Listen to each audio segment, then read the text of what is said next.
Hello and welcome in. My name is Alice Elizabeth Harlow. I am one of your gamekeepers and hosts for the first ever Summer of TTRPGs project, hosted here on the Portent Kast. The Portent Kast is a queer, female, and non-binary actual play show. They run all sorts of TTRPGs. The Summer of TTRPGs in particular is a series of 8 one-shots run by old and new faces to TPK to highlight new tabletop systems, new stories. These one-shots will be set to release every other week, starting on Tuesdays, May 2nd, until August 8th. For example, today you will be tuning into Goblins vs. Aliens in the Pathfinder system run by me. Next week, we have Dressed for Death run in the Fate Core system run by Kristen. I'm very excited for that. There's over 15 players and game runners that are a part of this project, and you can find today's players as well as all the other game runners and players in the description below. Please check them out. They're amazing.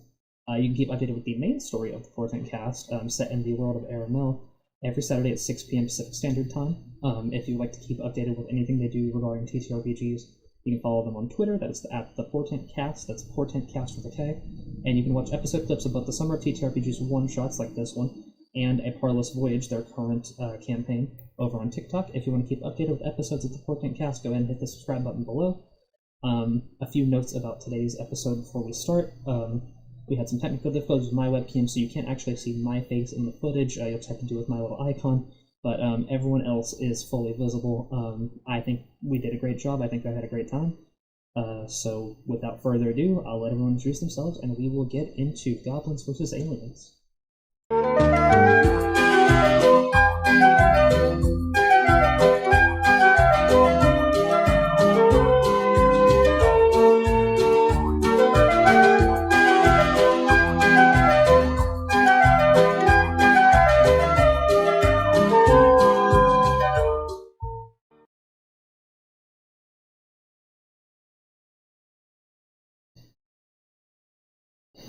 Welcome to Goblins vs. Aliens, the third episode of the Portent Kast Summer of RPGs. My name is Alice Elizabeth Harlow Leslie. That's 4 first names. Count them. I use its pronouns. I'm going to be running our game today. Today we are playing Pathfinder. It's an old favorite of mine. It's a crunchy, classic D&D style RPG. Everything I'm going to be using for this, you can find the Pathfinder core rulebook and Bestiary 6 specifically. It's my favorite one. That's the one I recommend. That's the one with all the wacky stuff. That's where the aliens are. Joining me are 3 lovely people who I will now allow to introduce themselves, starting with Carolee. Hi, I'm Carolee. My pronouns are she, they. You can find me on the Tiki Talks and the Twitters at Carolee or at Carolee and Caroline Hearts. And I am playing just a little guy named Ralph. His pronouns are he, him, and he is a skald. Thank you. Janice? Hello, I am Janice. I use she, her pronouns.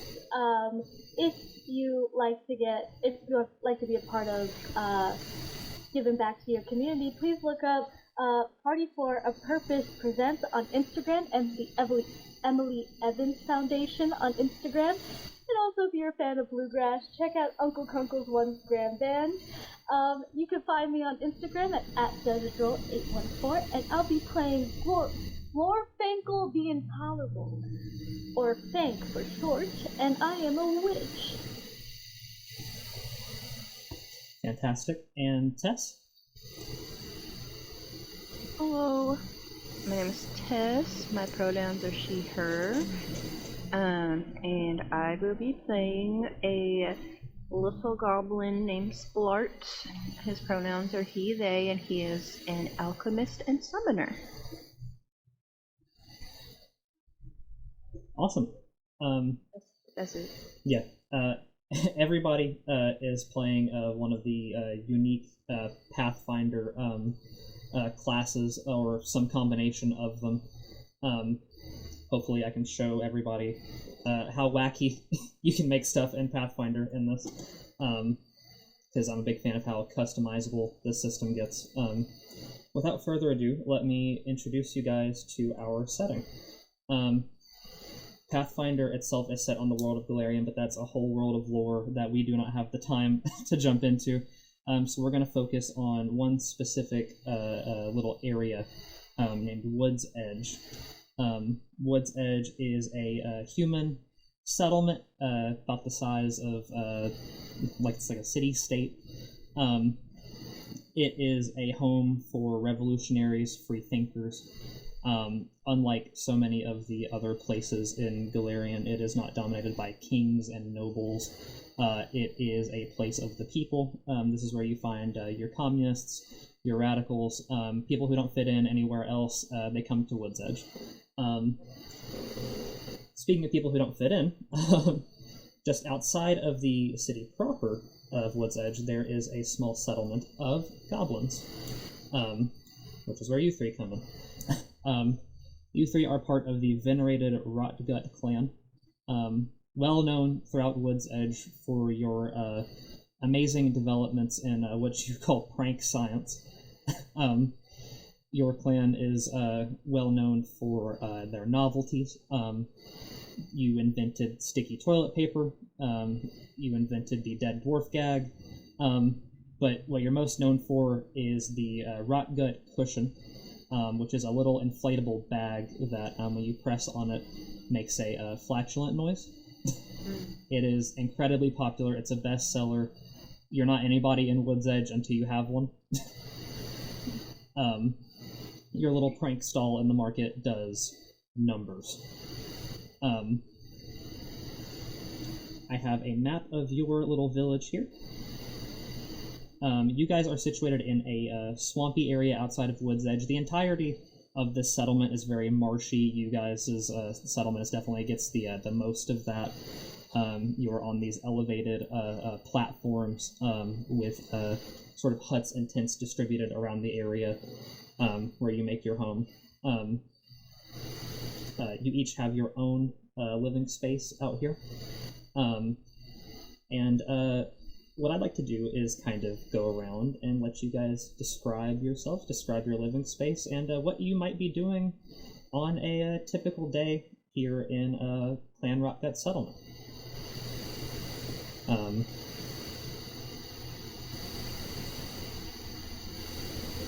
Feel free to wing it. No. I was like, do you want us to go in a certain order? I think whoever has a fun idea can speak up first. Oh. Or I can just pick one of you at random, put you on the spot. That's whatever you want to do. I guess I can. I know what Splart's got going on. Tell me all about it. So Splart is probably in his smell shack, which is just like a little store like the little storage buildings like people have in their backyards, but like to goblins it's like basically a warehouse. And it's filled with don't go in there without some sort of protection for like your mouth and nose, because it is rank in there. There are multiple smells, too many to even probably discern. There's also probably just a bunch of animals in there, and he's probably working on he's probably squeezing smells out of some creatures and other things to put in little bottles. And he has two masks. He's got like a regular looking like mask that you'd wear like, if you were like in the sewer or like, just anywhere putrid. And then he's got a little tiny secondary mask just for his nose. And like he often doesn't have it on, so sometimes, like most of the time, it's just sitting on his forehead like a little like nub, like a little unicorn nub, because like he's got to use his nose. He specializes in smells. And his nose is super red all the time because like even though he loves smells, the body can only take so much, so it's like red like all the time. And he's got a little fanny pack that he just has little things in that he needs. And maybe just like a little strap, but instead of like an ammunition like strap, but instead of bullets, just like little like vials with like various gases and things that are smelly in them. speak on the smell shack. Is this just sort of his own steez, or is this the service he provides to the Rotgut clan? It's the service, but I don't think he, like, sells out of the smell shack because, like, no one could probably, like, survive in there besides him. So he probably, like, has a separate stall for selling the smells, but this is, like, where the magic happens. Fantastic. Yeah. Alright, Janice, tell us about Glorfinkel. Or sorry, Thank. Yes. Yeah.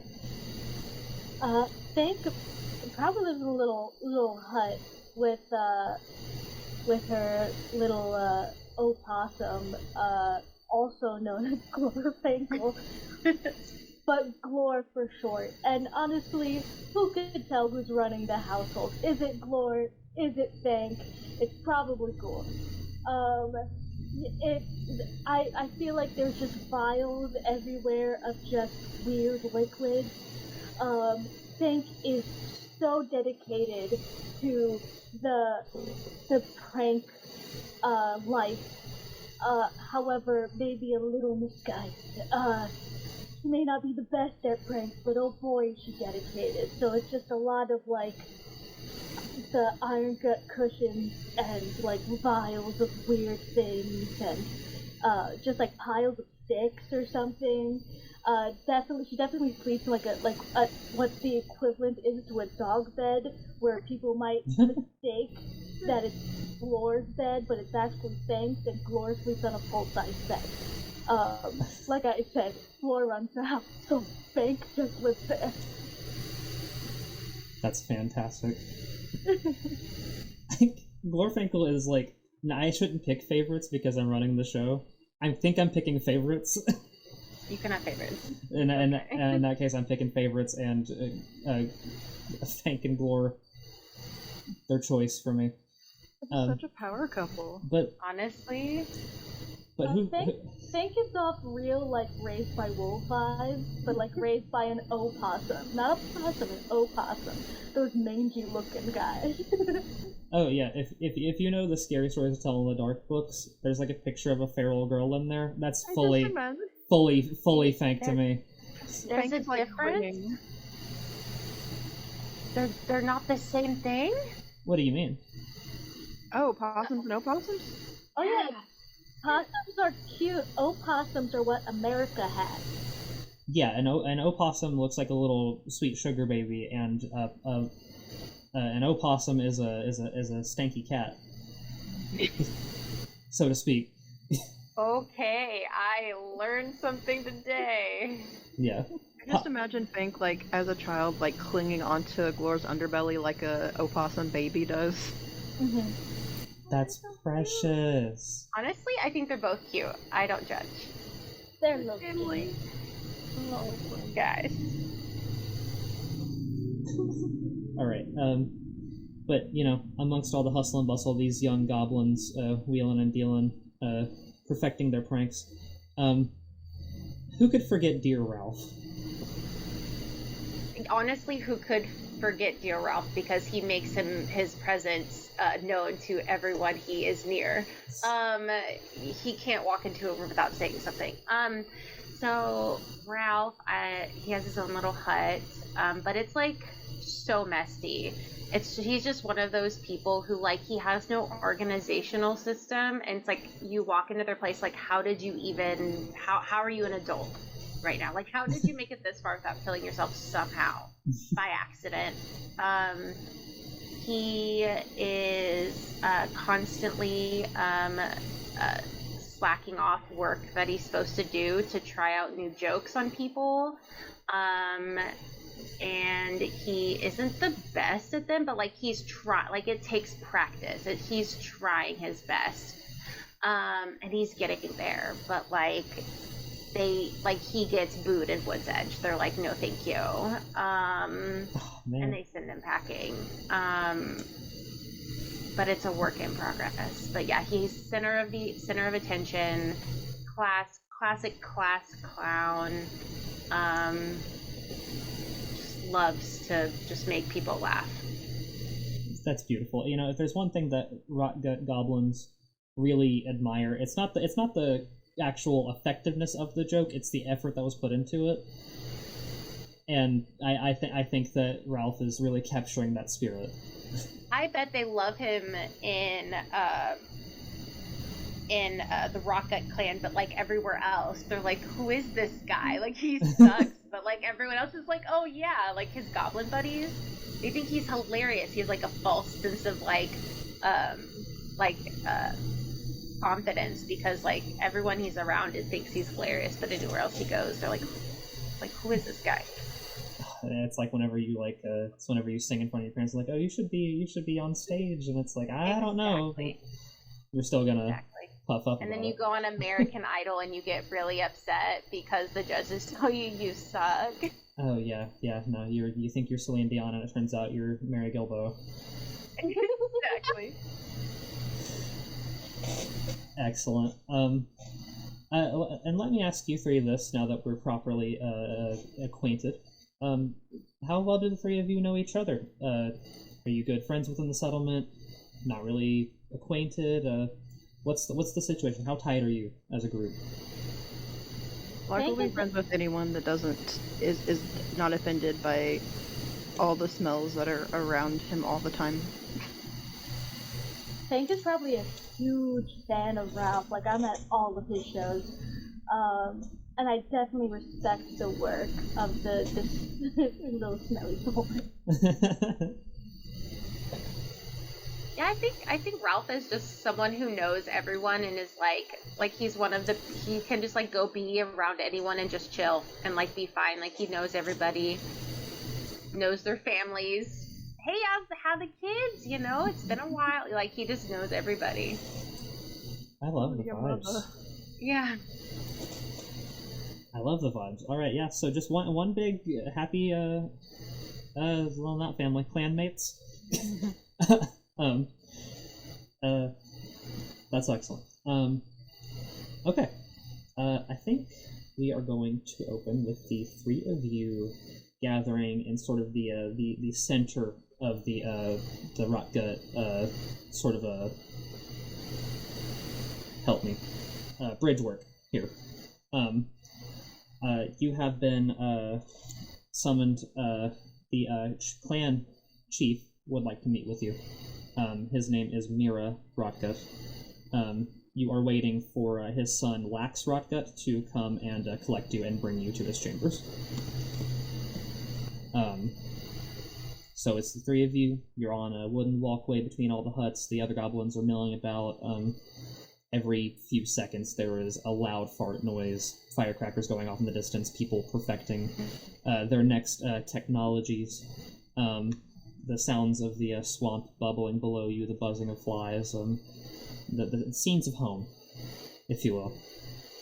But other than the occasional, party popper going off, it's a lovely, quiet day.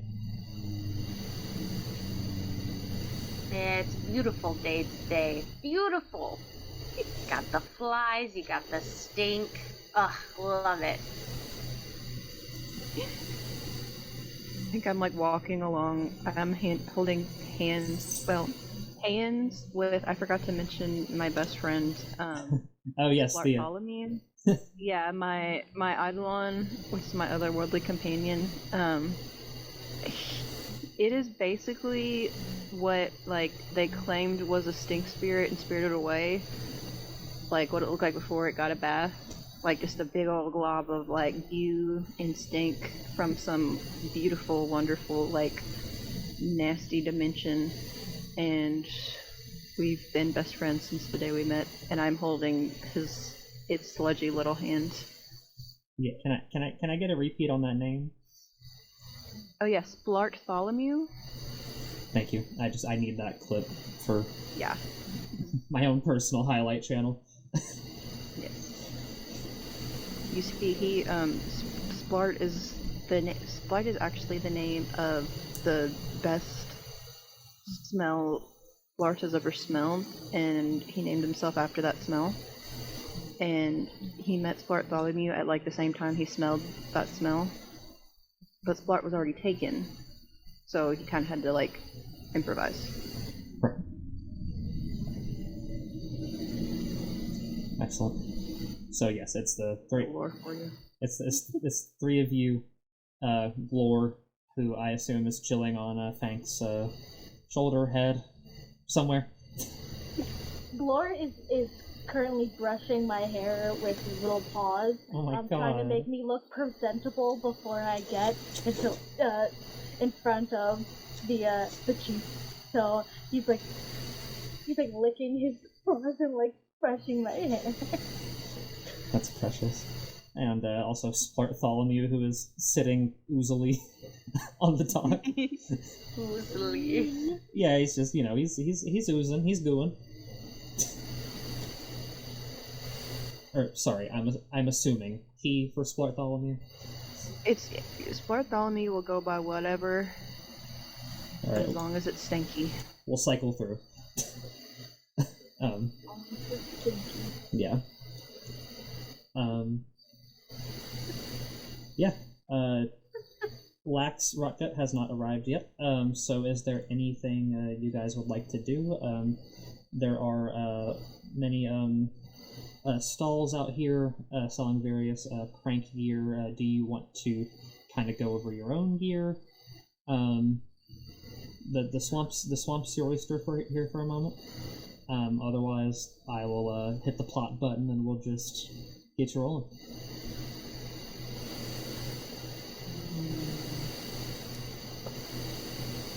What kind of stalls are there? If you name it. There's stalls for Don't give us that much freedom. Yeah, That's too much freedom. No, I'm willing to give you freedom. Like if there's something you want to do, I'm happy to let it happen. Half the fun of Pathfinder is that I can probably make anything happen that you want to happen. I mean, there's stalls for your classic pranks. The Rotgut cushions, obviously, but I mean, you guys don't need one. Everyone in town has one. Probably has several because you need one for each chair. There's stalls selling your stink bombs. There's stalls selling little minor tripwires and plastic wraps to put over chamber pots and such. Are there food vendors? Like is this like a farmer's market situation? I imagine there would be. It's I mean, as goblins and specifically as iron gut goblins in Pathfinder terms, you guys can kind of just eat whatever. So the restaurant industry here in the Rotgut settlement is like very niche, because you could just eat the sludge, the trash, but sometimes you want a cupcake. Okay, So it's niche specialty goods out here is what it is. I could see Tess's wheels just turning of like the freedom. Oh, I'm feeding into it. I'm feeding into well, it. I was just thinking, I think it's high time I just went ahead and used my Summon Monster 2 cantrip.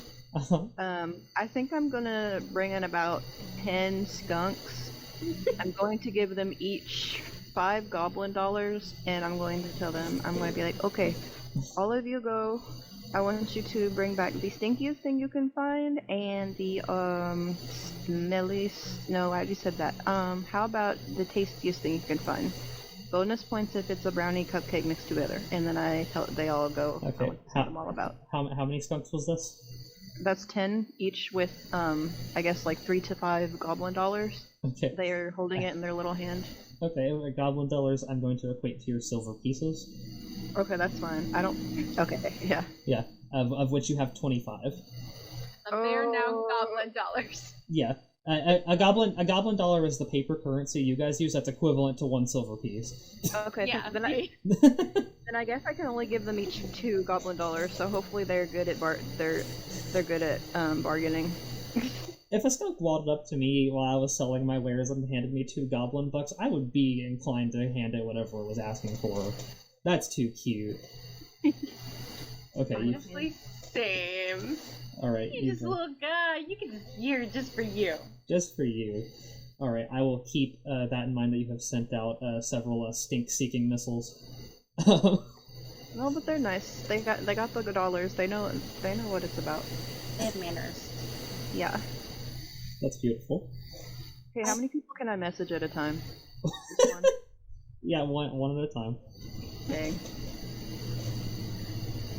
If I like see anyone looking confused that this is going to go to, I'll just like I'll like just send a quick message and I'll be like, hi, hello, I sent them on a special bargain. Please give them something stinky and or that's something that tastes very good. Love Splart, bye. And that is what it says. I'll keep that in mind as well. I think Thank is going around and like turning everyone's signs upside down and like thinking it's the best prank ever. And I think she's gonna find the most populated spot and use her like flight text to make it look as if she's being pulled into the sky. But she's like holding onto a blade of grass and she's like, oh, finally. Okay. Yeah, you can go off wandering into the market. This is the best prank. I'm making you laugh. Yeah, you can go wandering off into kind of the middle of the market. We'll call that the that sort of a wide building to the left of the map there. Just like, it's one of those indoor things, but like people are still gathering outside, eating and chatting, and all of a sudden they hear you say, "Oh, I'm flying away." I would like for you to make our inaugural roll here. And I'm going to have you make a diplomacy roll to convince these people that you are indeed flying away. Or you can also use perform. I think this is applicable to that as well. Yeah, I had my performance bonus diplomacy check. Oh, so either way you would have got it. Yeah. That's that witchy charisma. It's a d20, right? That's correct. That's a 19 on the die. So that's all. I'm sorry, how much? 22. 22. Whoa, I'm flying away. Yeah, these folks, the wisdom, the wisdom of the populace here, has failed out, and they are convinced that you are being sucked into the sky. And there is just a frenzy outside that indoor market. There are like 4 or 5 goblins like running over to you, trying to pull you down, screaming for help. They're like, "Chief, she's being abducted." Are both of us? Are we fooled as well? Let's see. Why don't the two of you make sense motive checks? Never have I wanted to do worse on a roll. What was the check? I'm so sorry. It is a sense motive. It's similar to an 18.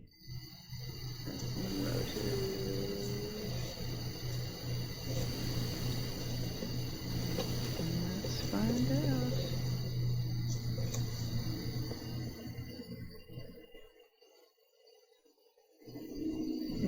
Sorry. No, you're good. Let's find out just how gullible you are. Oh, let's see if I can pull anything. That's an 11. Okay. So neither of you are dissuaded of the notion that she is flying away. I think that Ralph, you're maybe a little suspicious. You've been worked before. I mean, you grew up in the prank capital of Galeria, and you weren't born yesterday. But man, it does look like she's floating away. I sense Bartholomew to try and go under wherever the floating is, just in case I don't know. To act as as a gooey trampoline. Like a firefighter. Okay, excellent. Floors in on he's running around in circles around me, just going, and like he's just panicking. I think eventually he does like some weird thing with his paws, like he gets up on his hind legs and does like this, and I just like fall back down to the ground, and I'm like, oh my god, Glory, you did it! We're just in this together. You start to fall, and you hear a as this big rolling mass of mud and ooze like rolls over to you, and like you've already touched the ground by this point, and it just like rolls over top of you. Oh, he's giving you a hug.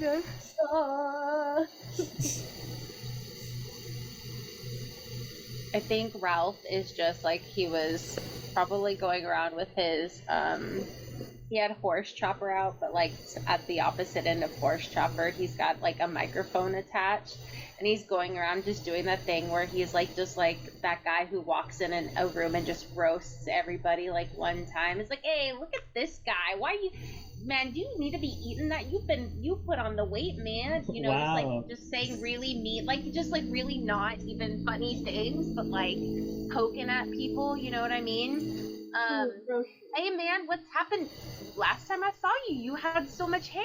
Like, what happened to your hair? Like, just like roasting people.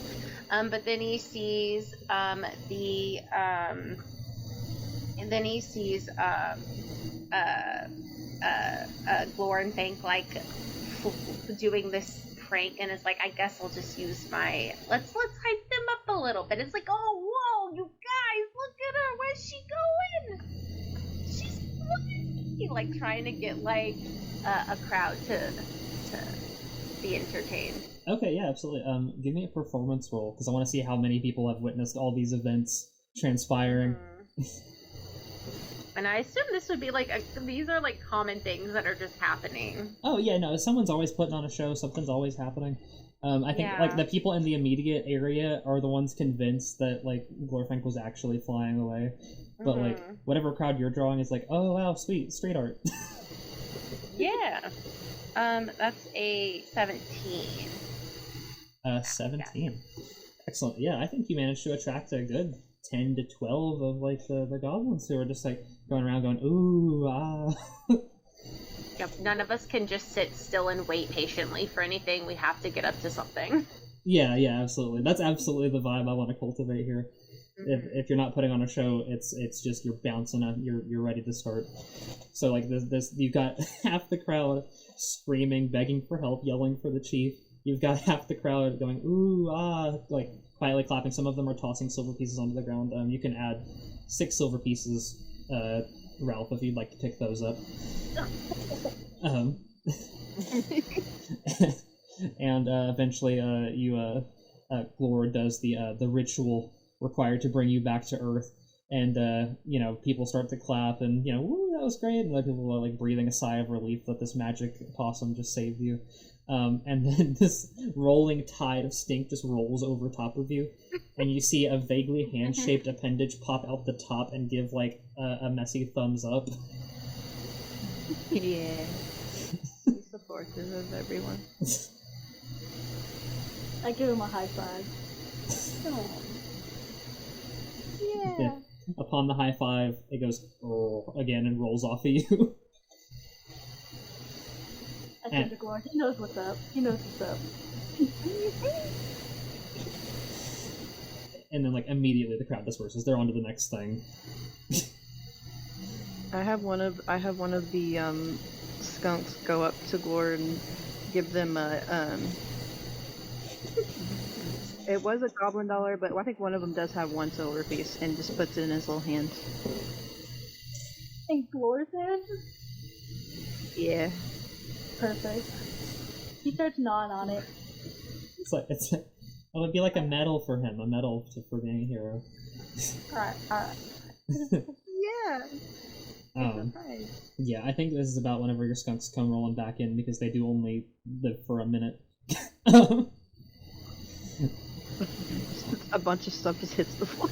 Yeah, they just like you hear a bunch of chittering behind you. When you turn around, it's just like dust, and like in the middle of the dust, there's like 2 cupcakes.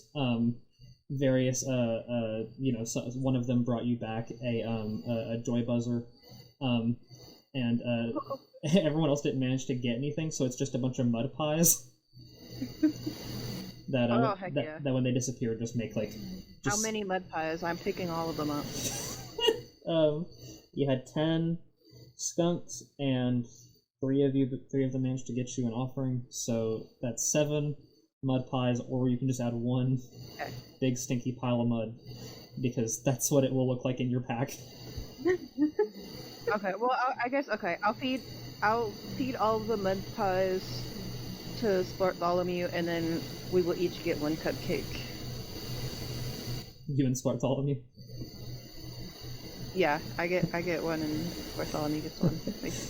We cheers them and eat them. Yeah, you can pat the mud pies onto him, and he seems to get a little bit bigger. And then you just kind of stick the cupcake onto like the surface of the muck, and it just slowly sinks in. You just watch the wrapper disappear like the Titanic into the ooze. Yeah.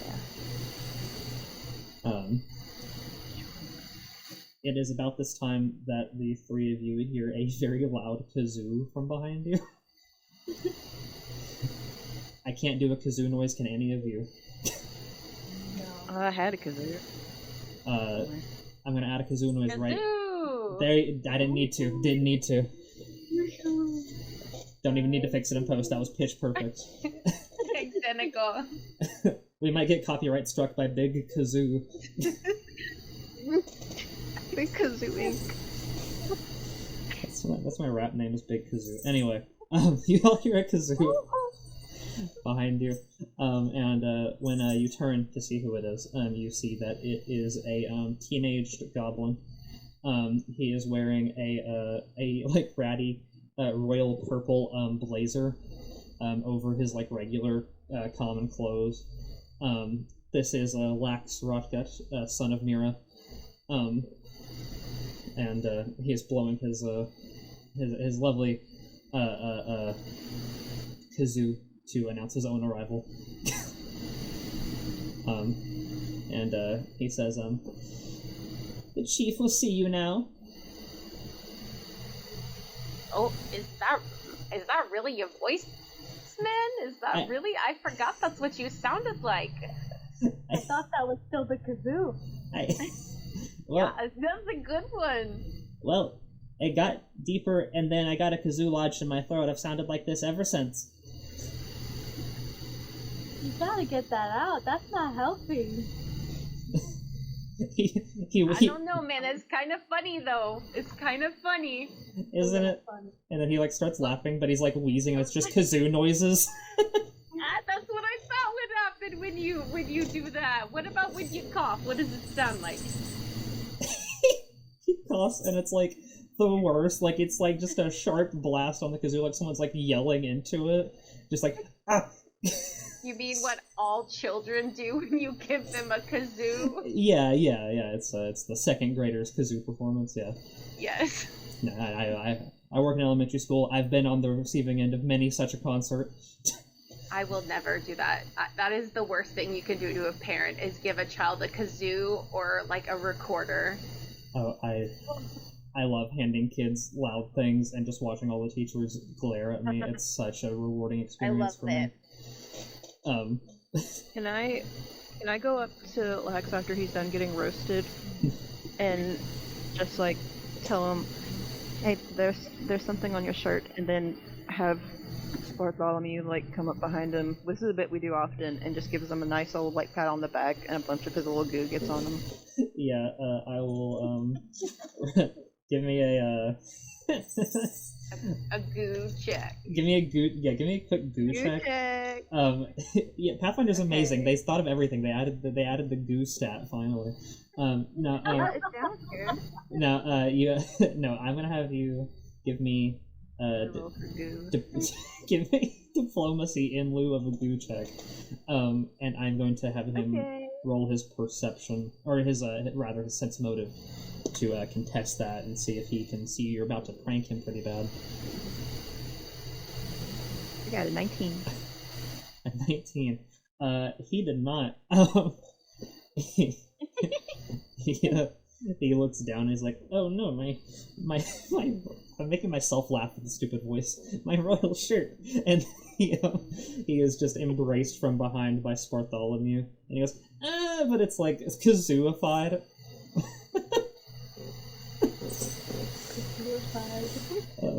Spartholomew drops him and he says, "My royal garb. Excellent prank, sir."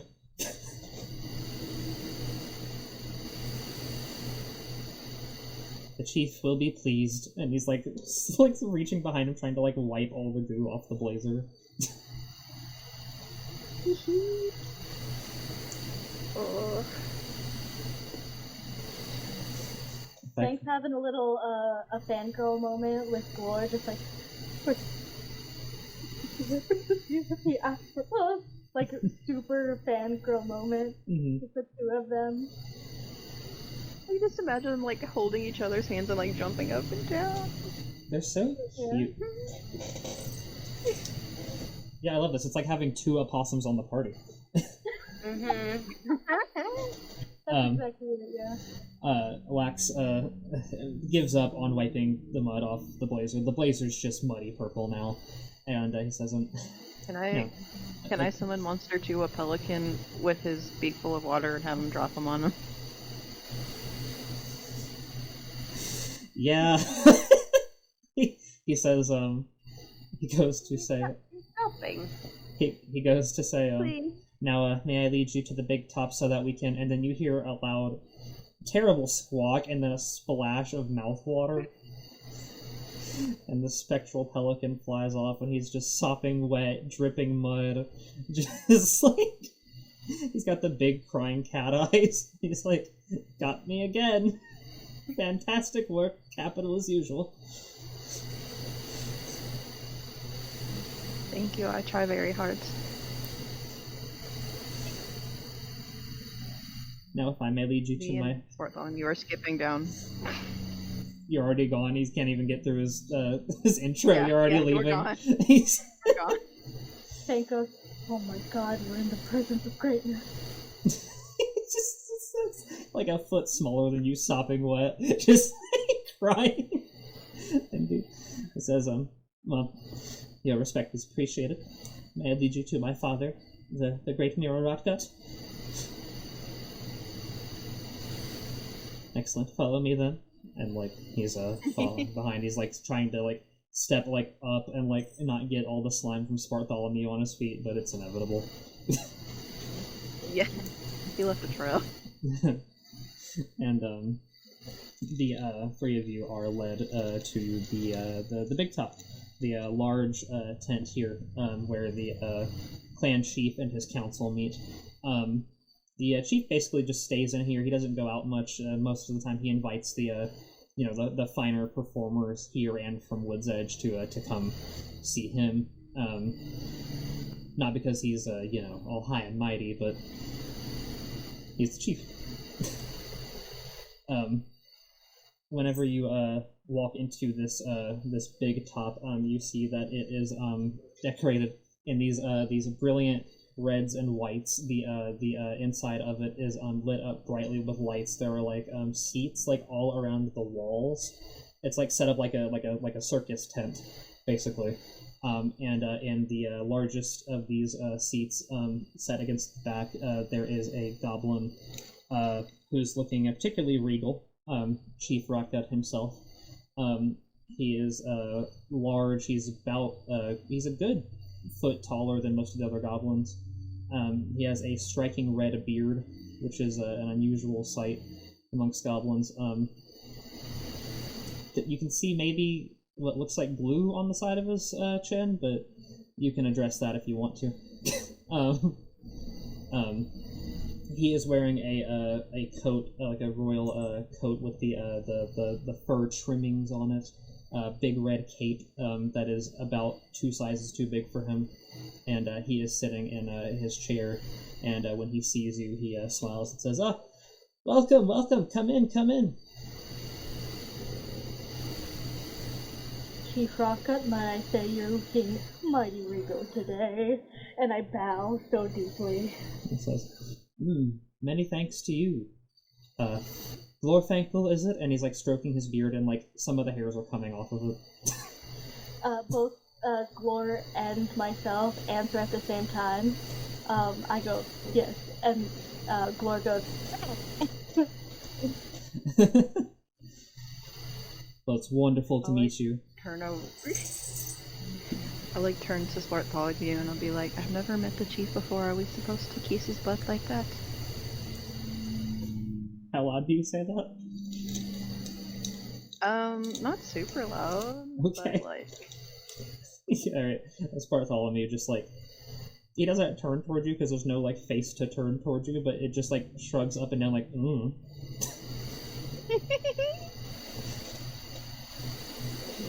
Is the chief sitting in his chair or standing? He's sitting in his chair, but I think it's funnier if he's standing in his chair. I think when you came in, he stood up on the chair to look even taller. Yeah.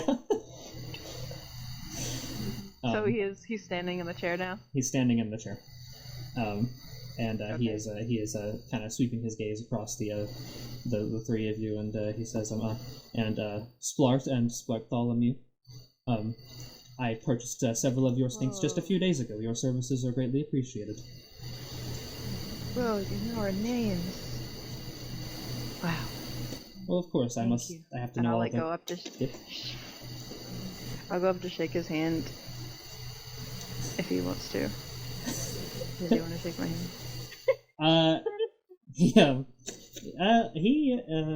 He starts to extend his hand, and then his eyes narrow, and in slow motion, he looks down at your palm. Is there anything in your palm?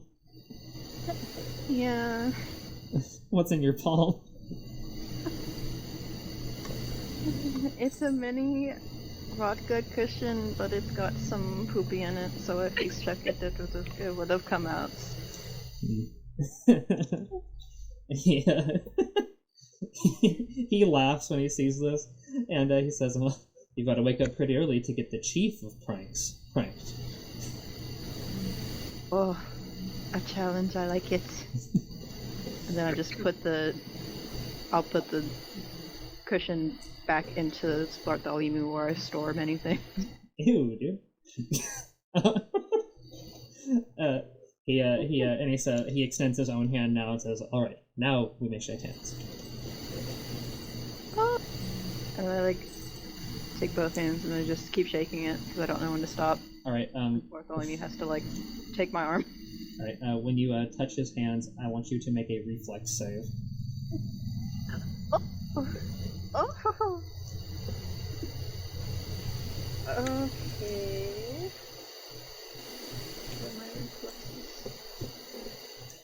My reflexes as good as I smell. I don't think your strength bonus is very high, so probably not. Probably not.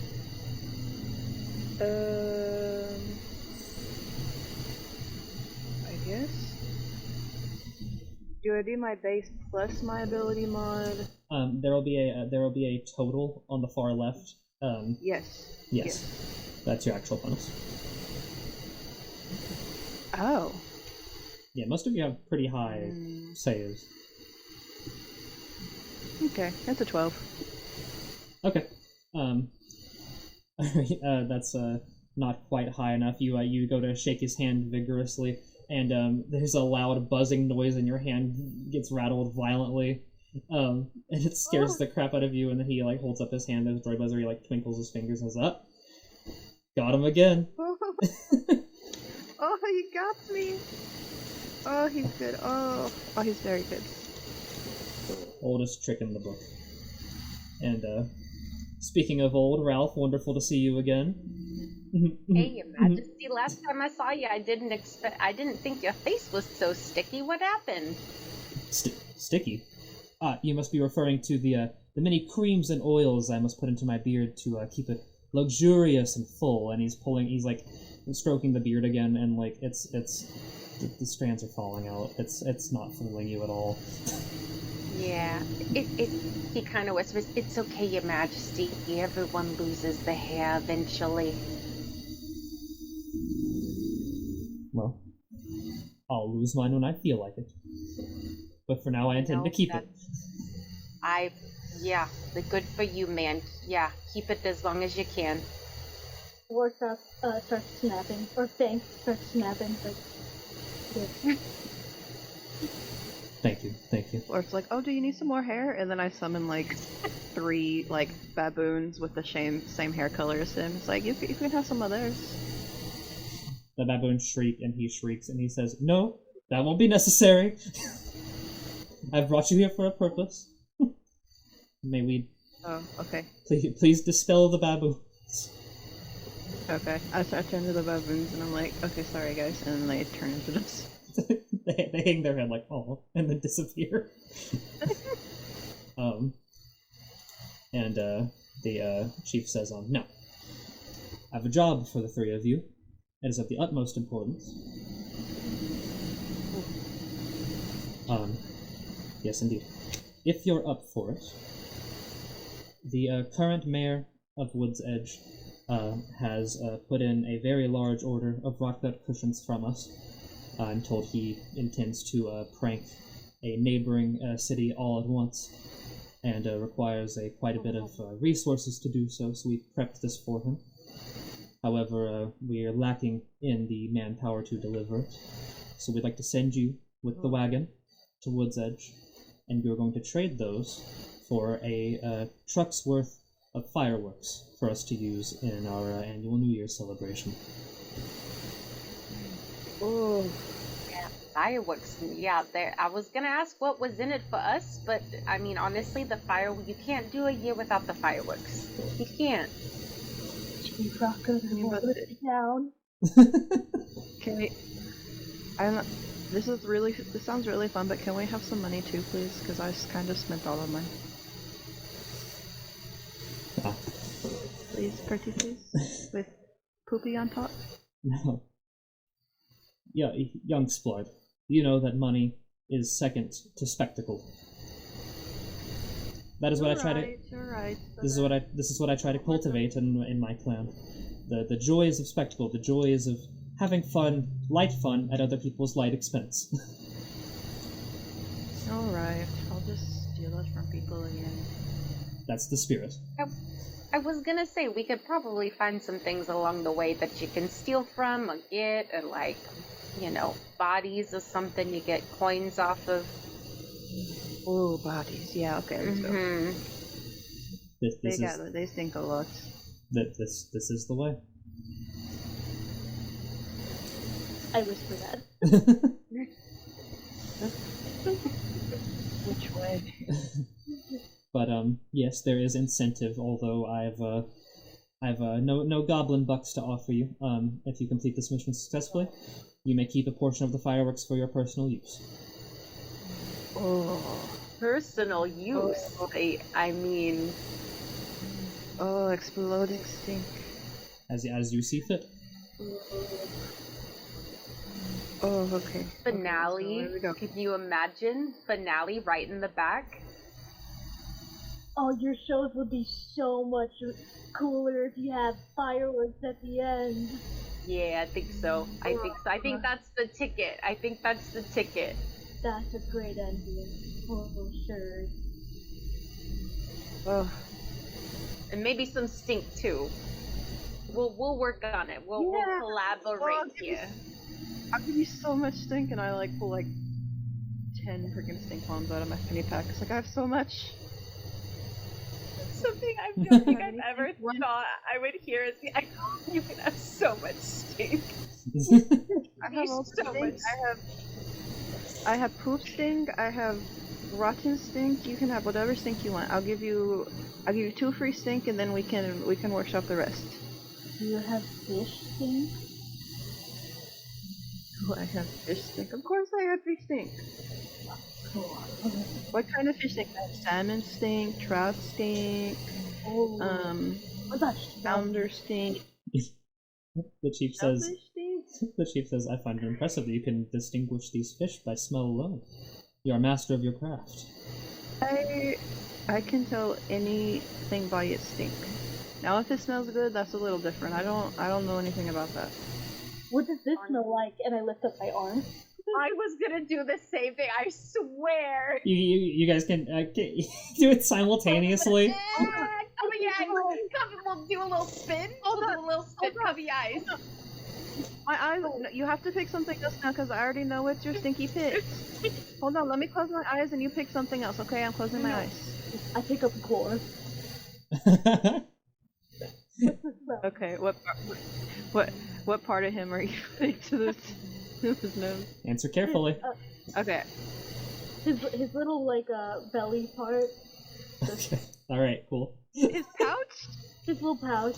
It's so gross and like mangy. Ew. Oh, it's, yeah. Oh, that smells like stinky belly. Is it a stinky belly of a little creature? Oh, is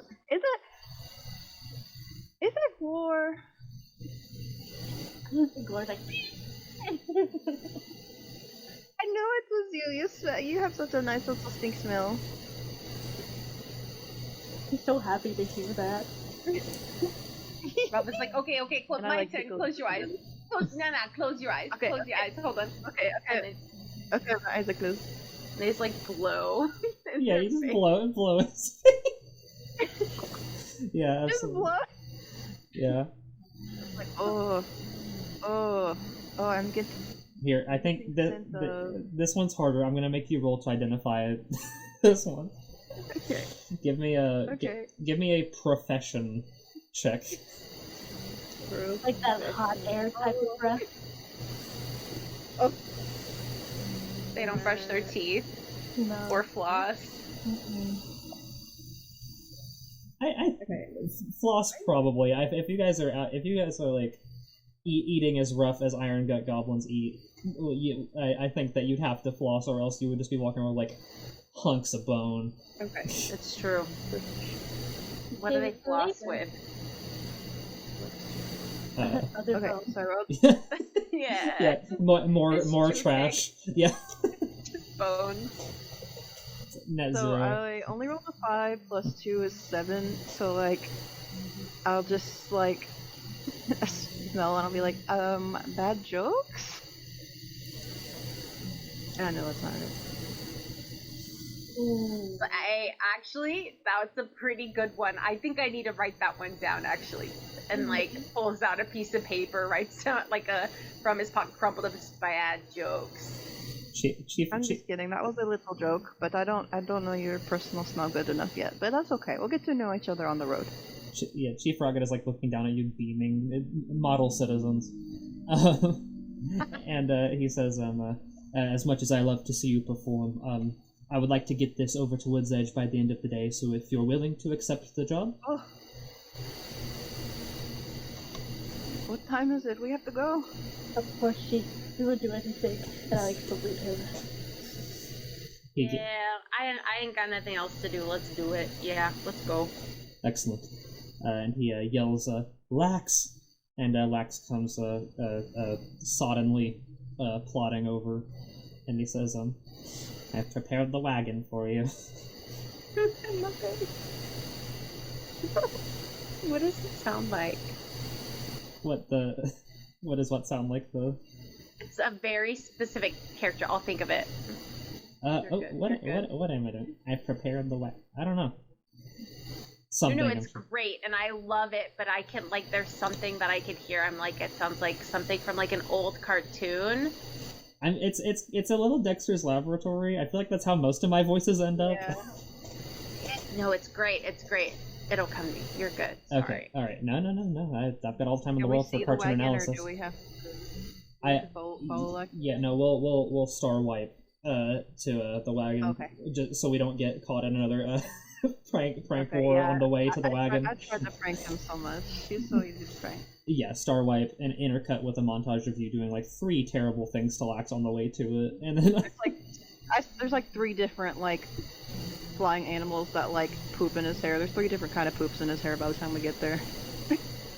every time he's just like, very good, and then he's finally like, all right, here we are, your chariot awaits, and you see the wagon, and true to the chief's words, it is a big it's one of those wagons that's like a seat in the front and then just a big basket in the back, and the basket is just fully loaded with rotgut cushions, just like piled to the top, fully inflated, ready to go, weaponized.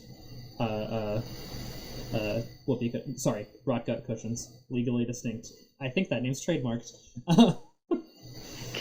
Can I do a running leap into the back of the wagon and go cannonball? Make an acrobatics check for me.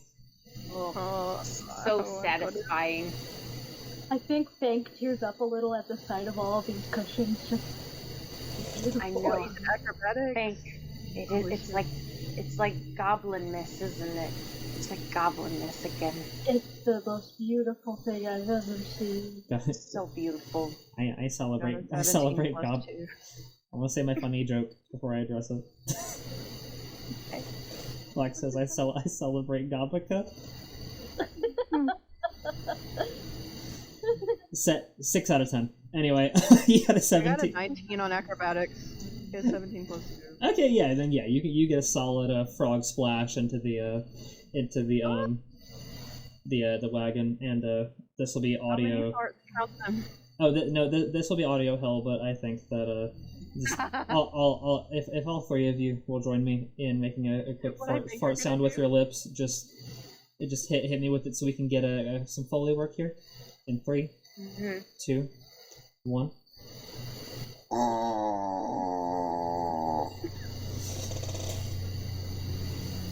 Birds fly up from the trees. People like look up in their homes like like a good mile off. It's the toot heard around the world. We're both just like it's like standing for the anthem. We're just. It's like hearing Whitney Houston sing the national anthem of whatever baseball game that was. Clap. That was beautiful. Like changing. As you clamber out of the wagon, Lax walks up to you and places his hand upon your shoulder and says, "All of the cruelty you've inflicted upon me has been forgiven. Oh, yay. I will no longer It's okay, I'll fix this. I will no longer feel the need to seek horrible revenge upon you." Is there a god of goblins, or are they like? Do they follow any sort of pantheon or religion? Yes, actually, there are 3 goblin gods within Pathfinder that are like rebel gods. They're called hero gods. Sorry, there's 4 rather. I like I said, I don't want to go deep into Pathfinder lore here. But like, who is our god? That's the question. Who is our god? Do you have an assigned god at birth? Yeah. So for the Rotgut Clan, I think it would have to be. I believe it is. No, not Zerengel. That's the bad one. Yeah, Hadragash. Hadragash is your god. He's the strongest of the goblin hero gods. He made the first goblin clans and kind of gathered them together. Ralph is gonna look up after that massive fart and just, "You're doing Hadragash's work out here. You really are." I'm just like making snow angels and all over the pile. I'm gonna climb up into the bench of the wagon, and then, like, as I'm climbing up, I'm gonna turn to Lax and be like, "For your troubles," and, like, flip him as if I'm gonna give him a tip, but it's actually a rubber spider. Yeah, he like reaches out his hands like, "Oh, thank you," and then he sees it and he throws it up in the air and he screeches. I'm gonna Constitution save for him because his nerves are fried now. Oh, that kazoo scream, it just hits different after a good push and drop, am I right? He rolled a fat 2 for Constitution. I think he straight up faints. just puts his hand on his forehead and goes, but it's like, it sounds auto-tuned because of the kazoo, and he like falls backwards into the mud. Splort goes, "I think he farted a little bit, I can smell it." He pooped his pants a little, it's hard to tell sometimes. Not quite the nose, man. Thank you. I use it all the time, for everything. I didn't get to this part of the description, but your wagon is being pulled by a donkey. Oh! And an ass, if you will. Oh! Oh, I As it actually should ride be. the donkey and not the not the bench. I actually just climb onto the donkey. Okay, excellent. Yeah. Ralph will take over the reins. Okay. Absolutely. And I assume Splart will join Ralph on Bart the will bench. probably spend a good half of the journey re-blowing up all of the cushions. Okay, yeah, you're in, so yeah, you're in the back, just like For a while. you're gonna be gasping by the time you get to Woodsedge. Well, I'm gonna keep just summoning monkeys and baby elephants to help me with their big throats. We're doing quality control here. It's quality control. We've got to make sure they work. I gotta set it back up. Was Ralph talking to me just now? Just in general. We're crossing thresholds I didn't mean Ralph to. talking through Ralph talking through to breaking the Splart, fourth just wall. you gotta do the quality I forgot words again. That's okay, I usually forget words too, Ralph. You're doing quality control, right? Thanks. Thanks. Quality control. You gotta do the quality control. Glor Words, told but that I never forget smells. Just the words, and sometimes people, but that's okay. All right. You set off on your journey. Ralph at the reins. Wow. Splart and on quality control, and Glorfinkel the Intolerable on the ass. The ride through the swamp is quiet. It's uneventful. It's just the sound of the hooves in the mud, the wheels turning. So much blowing from the back, just Every now and then just be like But I want Glorfinkel actually. I want you to give me a perception check. You've been on the road for about 30 minutes, and you think you hear something. Ooh. So am I adding the total bonus or the ability mod? You are adding the total bonus. Gotcha. Yeah, some of these I had to kind of calculate on my own, so you go by the total bonus. Okay. 22 again. 22 again. Perceptive bunch. Not only do you hear something, you see something. So you're up at the front, petting the donkey. I think Glorf is also petting the donkey. You're both reaching out with your hands, going, We're actually playing I Spy with the donkey. Oh. Who's winning? The donkey for sure. They're so tight. As you ride through the swamp, so many O's in that sentence. As you ride through the swamp, you see you're coming up on a clearing, sort of a break from the overhanging trees and the shade. And as you ride out into this patch of sunlight, expecting to see, expecting to kind of get a taste of the sun, a nice breath of not fresh air, but you instead are still shaded. And as you look up, you're hearing this whirring sound like warm, warm, warm, warm, warm. And there's a big circle flying above you. Oh, I think the sun got closer. It's right there. That's not the sun, you idiot. It's a bird. Obviously, it's in the sky. Oh, that's a big birds weren't round. Have you seen all the birds before? I've seen a lot of birds because I've seen a lot of bird poop because they're very useful smells, and I've never seen a circle bird. It looks like a cow pie. I think it's a flying cow pie. Does it smell like a cow pie though? Hold on. I don't know. Give me a. You got a strong sniffer on you. I do got a heck of a schnoz on me. What do I even have you roll to sniff? Let me see what we got here. Yeah, give me. There's many knowledges. Knowledge, nature. I think nature might be the best one. Give me knowledge, nature. I'm like, I like all of the skills in this. I like that it's broken down more. Yeah, that's another thing I like about Pathfinder a little more is that it's like it's such a nitty gritty game, but like sometimes that's good. Mm-hmm. Okay. 14. Do I add my total bonus or just the ability mod for this one? Total bonus. Okay.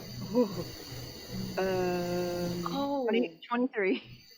Have you not been doing that? No.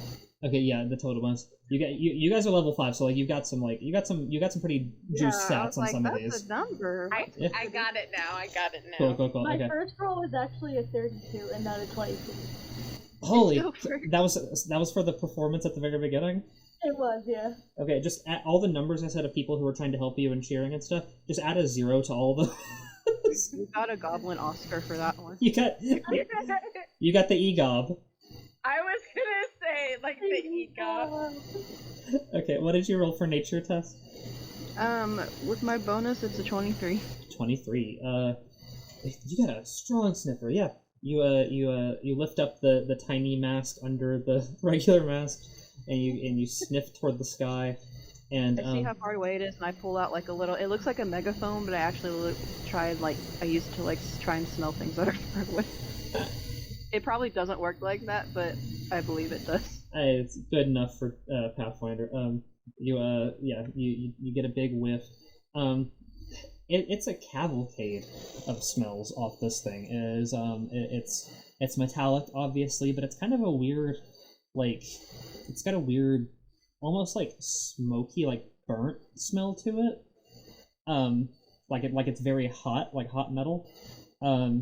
You smell some kind of animal, but you have no idea what it is. You could maybe best compare it to like a lizard. But if a lizard was dunked in formaldehyde for a second. You guys, this is something different.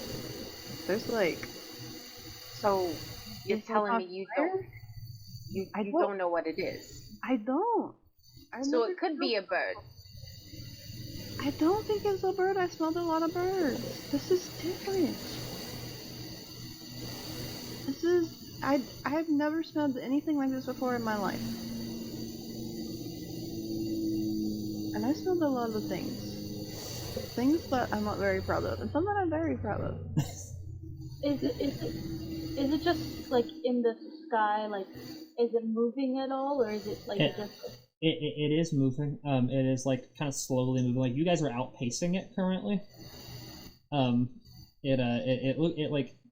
The vibe you get is that it's just kind of hovering, slowly moving. It seems to be going in the vague direction of Woodsedge. But I'm the ummiest person alive. It's kind of lazily floating. You guys, if you just kept the pace, would beat it to Woodsedge.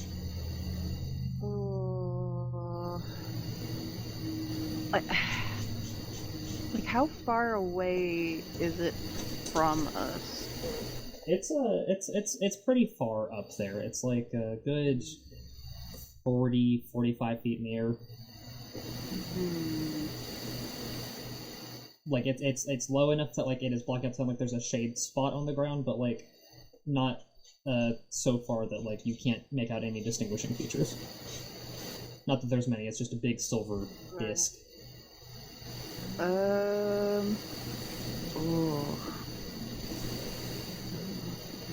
Is it following us, or is it is it in front of us? It's you're right under it now, but you're outpacing it, so it will get behind you. Okay. Yeah. Maybe the sky just is wearing a hat.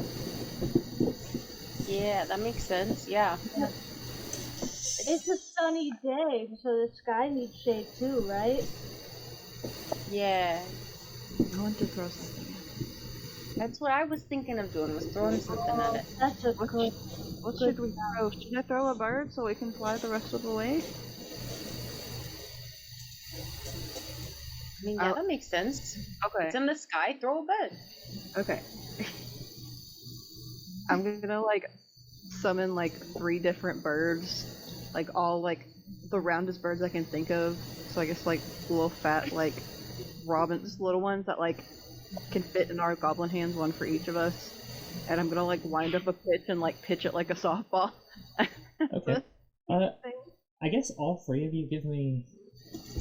Never calculated the attack bonus The for bird. airspeed velocity of an African swallow. Would it be handle animal Well, or like? that wouldn't be helpful. They're whatever the word from the funny British guy is.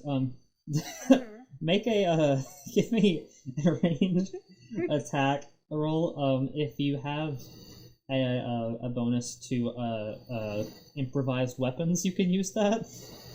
Ooh. If you don't, just use your regular ranged attack bonus, and I will keep in mind when evaluating your check that these are like living creatures that want to do your bidding. Where do we see that? Yeah, no, you're good. So on the page that starts with armor class, look toward the middle right for an attack bonus chart. Okay.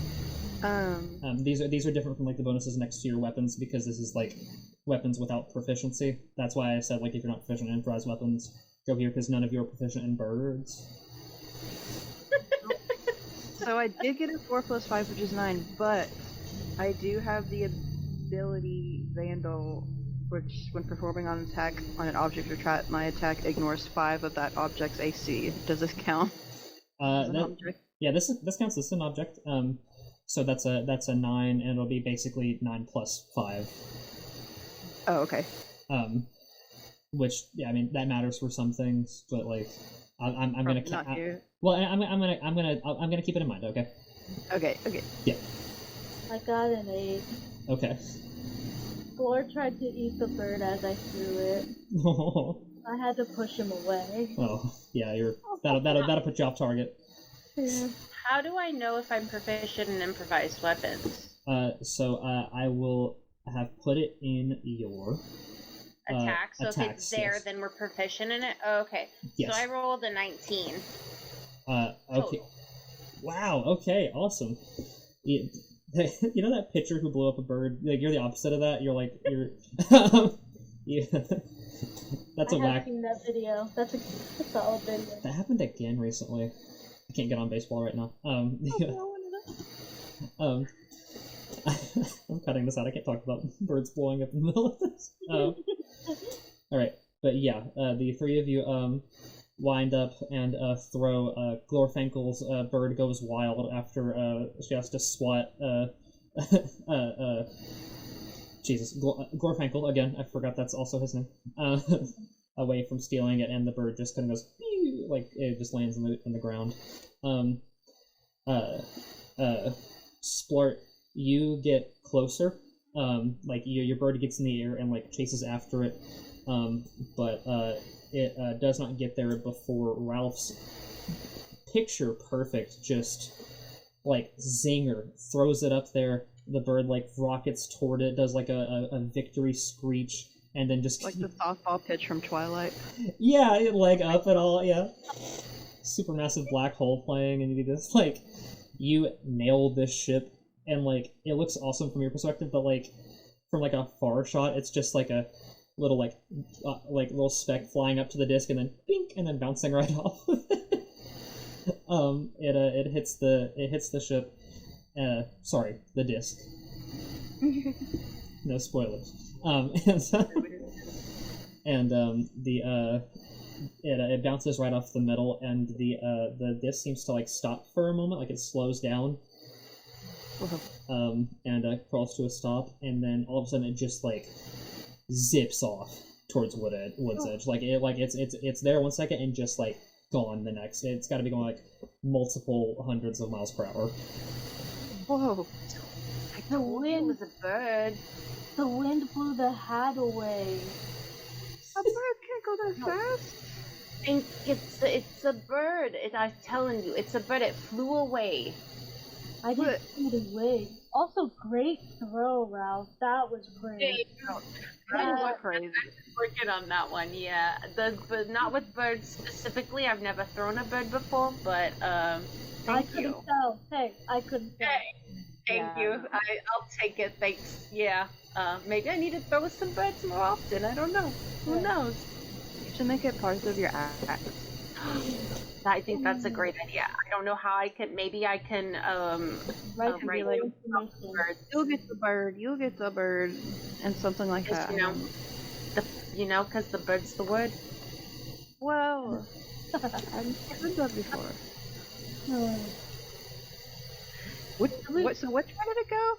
Should we follow the bird, or should we... It went towards Woodsedge. Is that where we're going, or the other way? That's where we're going. Yeah. Oh! I guess. Oh, we should follow it. Yeah, we should follow the bird. Yes. We need to go faster. Well, maybe it's part of the prank. That's Oh yeah. Maybe it's part of the prank. Oh, we better get there. I want to see what they're planning. Yeah. Can you ask the donkey to go faster? Sure. Ankle, can you go faster? I've named the donkey Glorf Ankle, but it's taken the name Ankle. So there's Glor, there's Stank, and there's Ankle. Excellent. Okay. Yeah, he's become. So good. Yeah, absolutely. Good boy, Ankle. Good boy, Ankle. He's taken to it. Yeah, he's so enamored with his new name that he begins trotting a little bit faster. And a few minutes later, you see the stone wall that surrounds Woodsedge, or I guess the main city in Woodsedge. It's the name of both this little city and the surrounding area. You know, like how Louisville is just Jefferson County or whatever. First bird at Stonewall.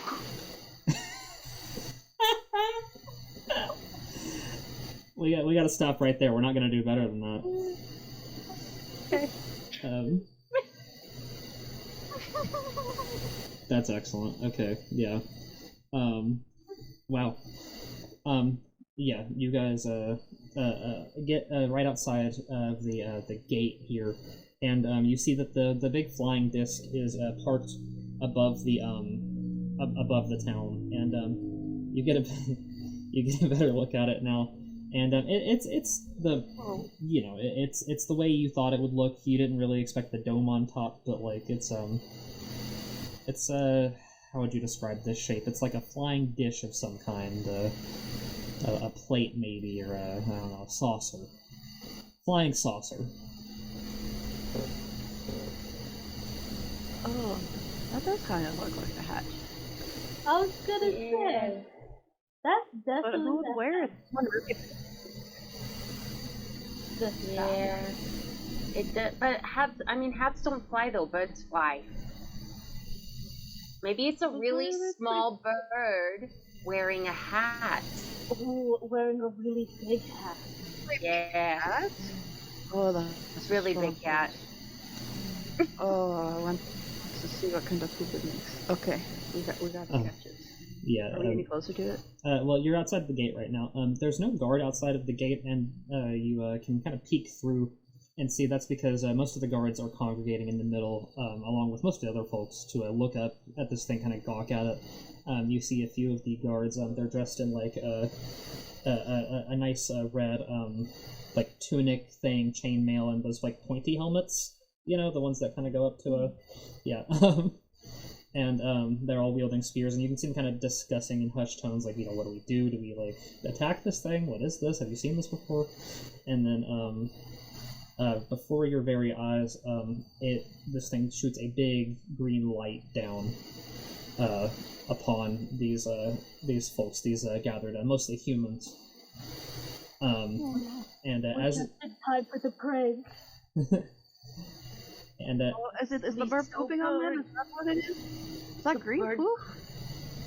This is the bird. And as you watch so many people, like a good 20 to 30 people, start to float up in the air and scream. I did that already. That was your joke. They copy your joke. It's copying your joke. These guys are copying my joke. It's not very original. That's disrespectful. That's so rude. Goblins, they're being very rude. That is so rude. So disrespectful. You don't take someone else's jokes. I mean, you can honor someone's jokes, but like, you don't just take someone's jokes. Where's their? I don't think they have a possum. Where's their possum? They can't even finish the joke. Yeah, they don't even have floor to make a little ritual. The whole time you're talking, they're just getting up closer and closer to the saucer. They're supposed to come back down. They're not even doing it right. You did the joke a lot better. Thank you. They're supposed to hold on to a blade of grass and make it look like it's too floated away. Yeah. No, yeah, the delivery is just off, and they're not playing along. They look all scared and weird, and like they pee themselves. Like they're not even like a little bit having fun with it. Listen, I don't have the nose like you have, but I could definitely tell that some of them are pooping themselves, and that's not a part of the joke. Yeah, it's like falling through their pants and stuff. That's a little much. This isn't not very funny. The crowd begins disappearing into the flying saucer. Like, you guys are just sitting outside the gate critiquing it, and they're just like getting like they're going up inside. Critiquing this joke, and they're like. Personally, I don't get it. Personally, I don't get it. No, I mean, it's not for me. Yeah, maybe it's a human goblin thing. I don't know, but this is just like a cultural difference. Yeah, maybe. It's not translating very well. The saucer. The saucer has fully picked up the people. They're all gone into the saucer, and it has begun floating over to the stables to the right there, and it begins to do the same to the cows in the stable. We the cows. Now that's that I can. Yeah. Okay. That's the cows are kind of funny. The cows are kind of funny. Because all the cows are pooping now, and the cow poop is very funny. Cow poop is much funnier. And such small legs. It's a great ratio. Yeah. And like, mooing is so funny. Mooing is really funny. Glor is better. Glor is mimicking their moves, but as a possum, so he's like... I'm actually crying. Can I see the flying saucer finishes abducting the cows and then begins floating away from Woodsedge? Wait, what I wonder what I'll pick up next. Hold on. Where's the punch? They didn't finish. What's the punchline here? No, they didn't finish. What else are they going to pick up? What are you going to do after cows? You can't top cows. You can't top cows. I've tried. Whoa! Whoa! You tried to make love to a cow? What? Was it funny? Weird. Lord, that's not at all what I was saying. That's not weird. You can love whatever you want. Especially this one. I tried to perform a prank right after a cow did, and it just didn't land well. It's just too funny. A cow's just too funny. They're too Get your head out of the stinker, man. I don't know. Wait, I don't know. I think that's always in the stinker. That's how I live my life. Guys, ducks. I think ducks would be funnier than cows. Can you imagine them trying to flap? A little flap? Oh, that would be very funny. Or penguins, because they can't fly. Yeah. They can't fly. Oh, they can't fly. Yeah. I want to yell. I want to try and yell at the flying saucer, like, "Hey, you should do penguins next." It stops again, and then you see something fall out of it.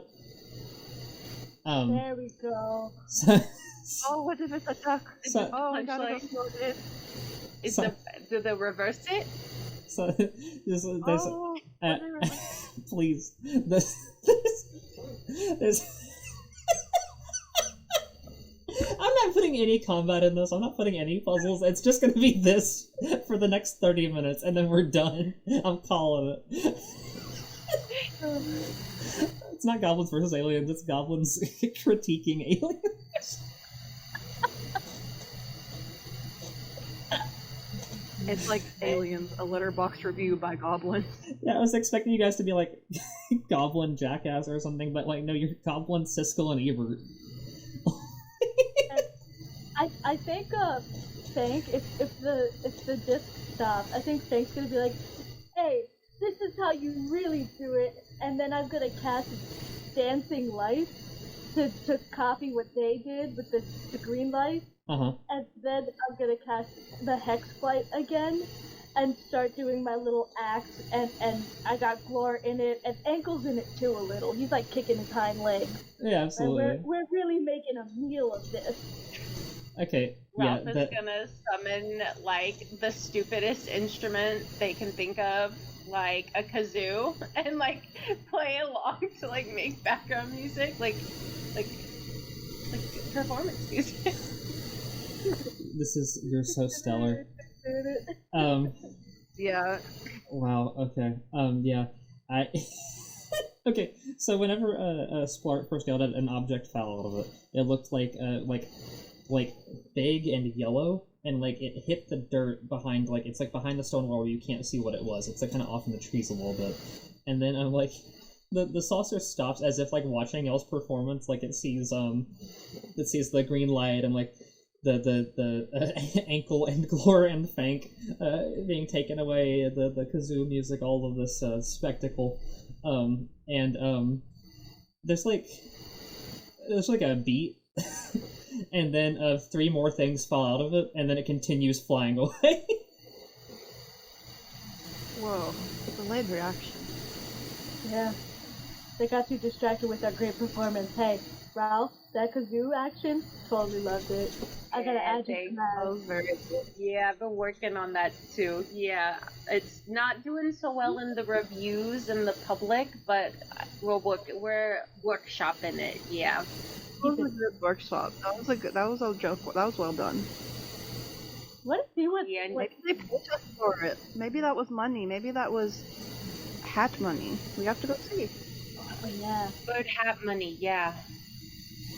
The fireworks. That classic. You can't go to a club and perform without getting a little bird hat money.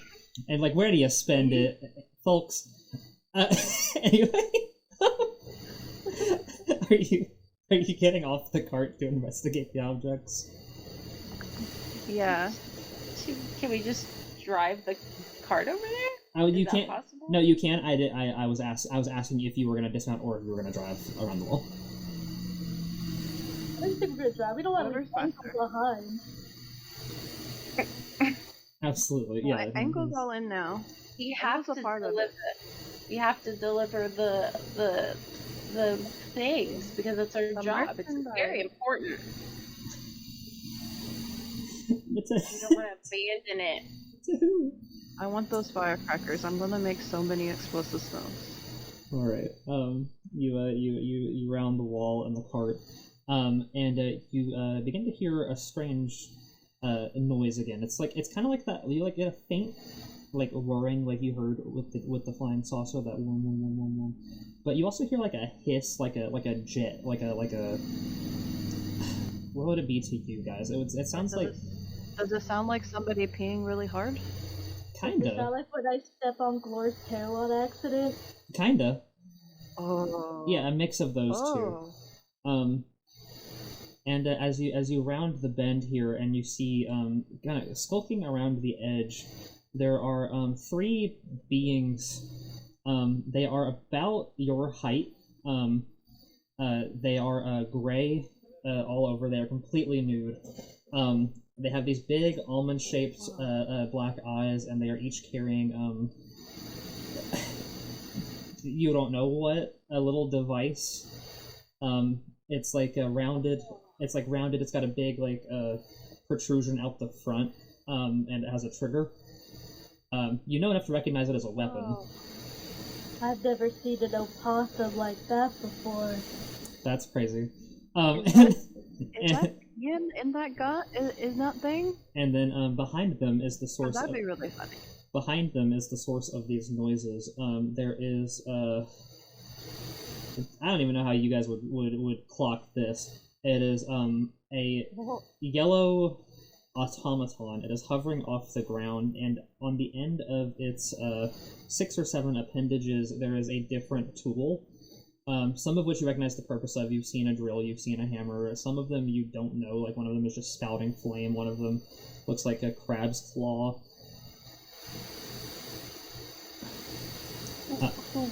Where'd the multi-tool come from? That bug has too many tools. It doesn't know. How does it know which one to use?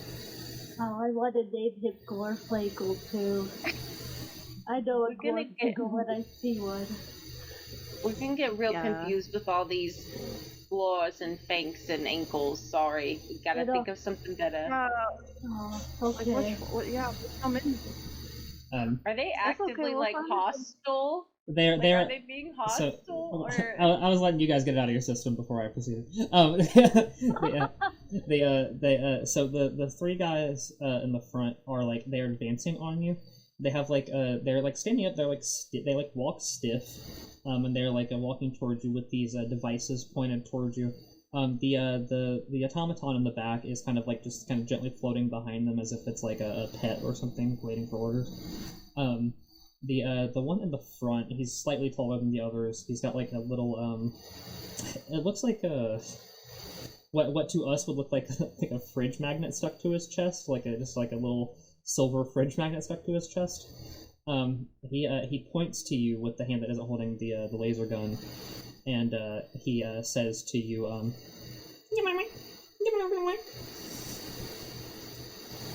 Lord, they're speaking your language. You should talk back to them. Lord goes, they're screeching. the lead. What are they saying more? The lead alien looks to the other 2 confused, he's raising an eyebrow, and he says,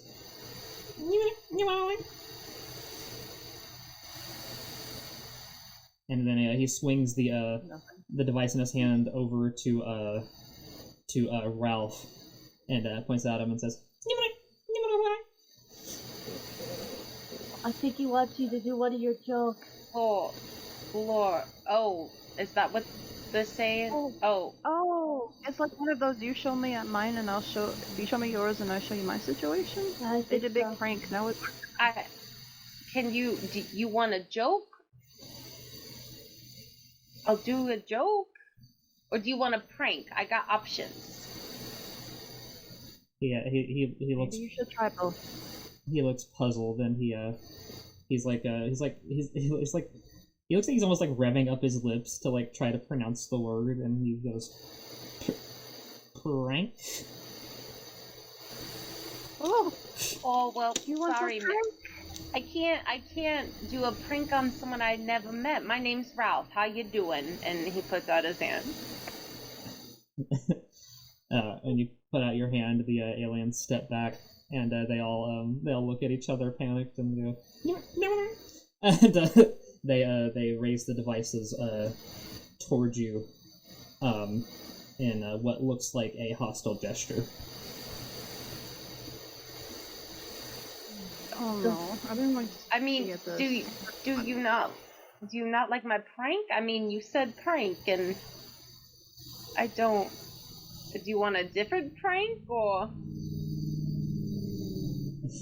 He seems to be growing both more confused and agitated. They say he seemed mouthing the word prank again because he sees you saying that word a lot. And then he motions to the other 2 who from. I was gonna say they're belt, but I did say they're naked. So from somewhere, they have produced from between their cheeks. They're not walking so stiff now. they are walking towards you. The little weapon raised in one hand, and then the other, it looks like handcuffs, but made out of like a soft, like almost like jelly-like material. And they are advancing on you with them. Hey man, I don't know what you're into, but this isn't for me. Like, I'm fine with the pranks and the jokes and this is not my scene, man. I'm sorry. We should have worked out a safe word. Yeah. I think it's too late for a safe word. Yeah, he's I don't even know word. Can I take one of the cushions and go, Frank, and then like push down the cushion? Frank. Yeah, you say Frank, and they like stop. Like they were like gesturing, they were like pointing at you and pointing at the cuffs and speaking the Animal Crossing gibberish. You say Frank, and they like freeze because it's like that's the most words in common they've heard. They wait to see what you do, and then you push down on the cushion, and there's just a long, like it's like comically long, they look to each other, look to you, and unfortunately they do start blasting. We are going to enter combat. Oh no! This is a prank. Still, this is a prank. It's not very funny. This is not a very funny prank. Do we see that these weapons are like dangerous? Or, Yeah. like, So We're getting blasted. I'm gonna have you guys. I'm gonna have you guys roll initiative because I'm not gonna shoot you without giving you a chance to do something about it.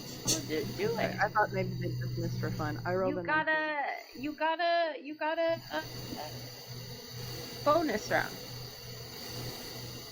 I got 12. Oh, actually, sorry. I technically 21 because I didn't add my modifier. Oh well.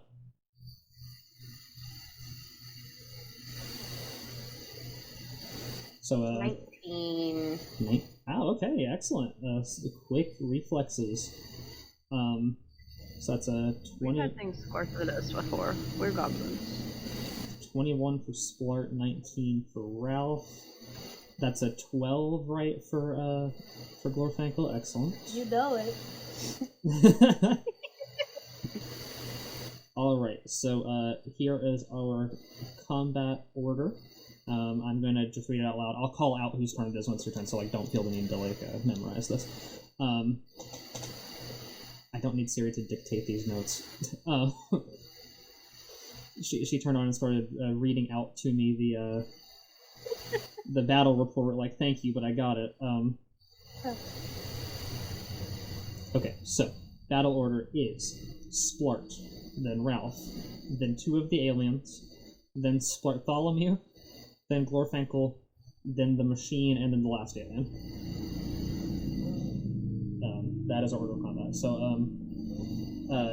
the first thing that happens is one of them, startled by the fart noise, fires the weapon, and so you can see what it does. The shot goes wild, hits the stone wall, but it's like this like small green beam shoots out of it with a loud pew, and hits the wall and seems to like have a pretty strong impact on it. Like it hits the wall fast and like it's hot. You see like the stone kind of sizzle. Yeah, so you know it's a weapon, you know they mean business. Splart, you got the first reaction here. Oh, that's rude. Okay, I will, on my bombs, do I, like, besides the, like, amount of ammunition, do I have a limit to how many I can use at a time? It'll be one at a time. One at a time, okay. Yeah. I guess whatever one is closest, or like was aiming at me or fired closest to me, whatever. Yeah, it would be. It's like you guys at the cart, and then right in front of the cart, there's the 2 with the handcuffs, and then behind them is the machine and the leader one. Okay. Whatever's closest, I will throw one firebomb. I'll be like, I'll show you something hot, and then I will throw one of my firebombs. Excellent clip. Make me a ranged attack roll, please. Okay. And don't forget you have an extra +1 attack bonus for your proficiency in bombs. Oh, cool. Alright,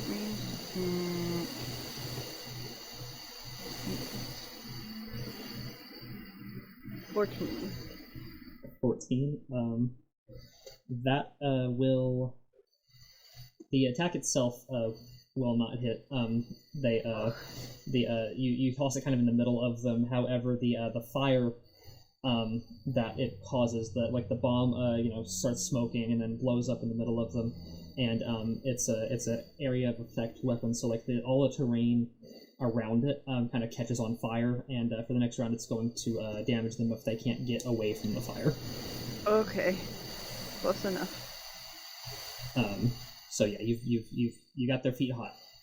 Hot feet. Ralph, your turn. I'm guessing because Ralph walked directly up to them to shake and prank their hand. That he is close to them. Yes, but I did not specify that you were in the. You are close to them. I'm going to say you're not within the fire because that would be mean if I didn't say so. Yeah. Okay, so I'm so sorry. I did not give Splart a chance to move. If you wanted to move. Oh, I didn't know if I could. Yes, sorry. It's the same as in D&D. You have your action movement, okay. And if you have any bonus actions, or. Okay. Is the how far away am I from the cart? Yeah, I think you're still on it. I'm still on it? Okay. Yeah. I wasn't sure. Yeah. Okay. If I duck behind the cart, kind of get out and brace my stuff up against it, does that provide any meaningful cover or? I'd say so. More so than just sitting out in the open. Okay, so I don't want to leave the merchandise either. So I'm just gonna do that. Yeah, absolutely. You post it behind the cart.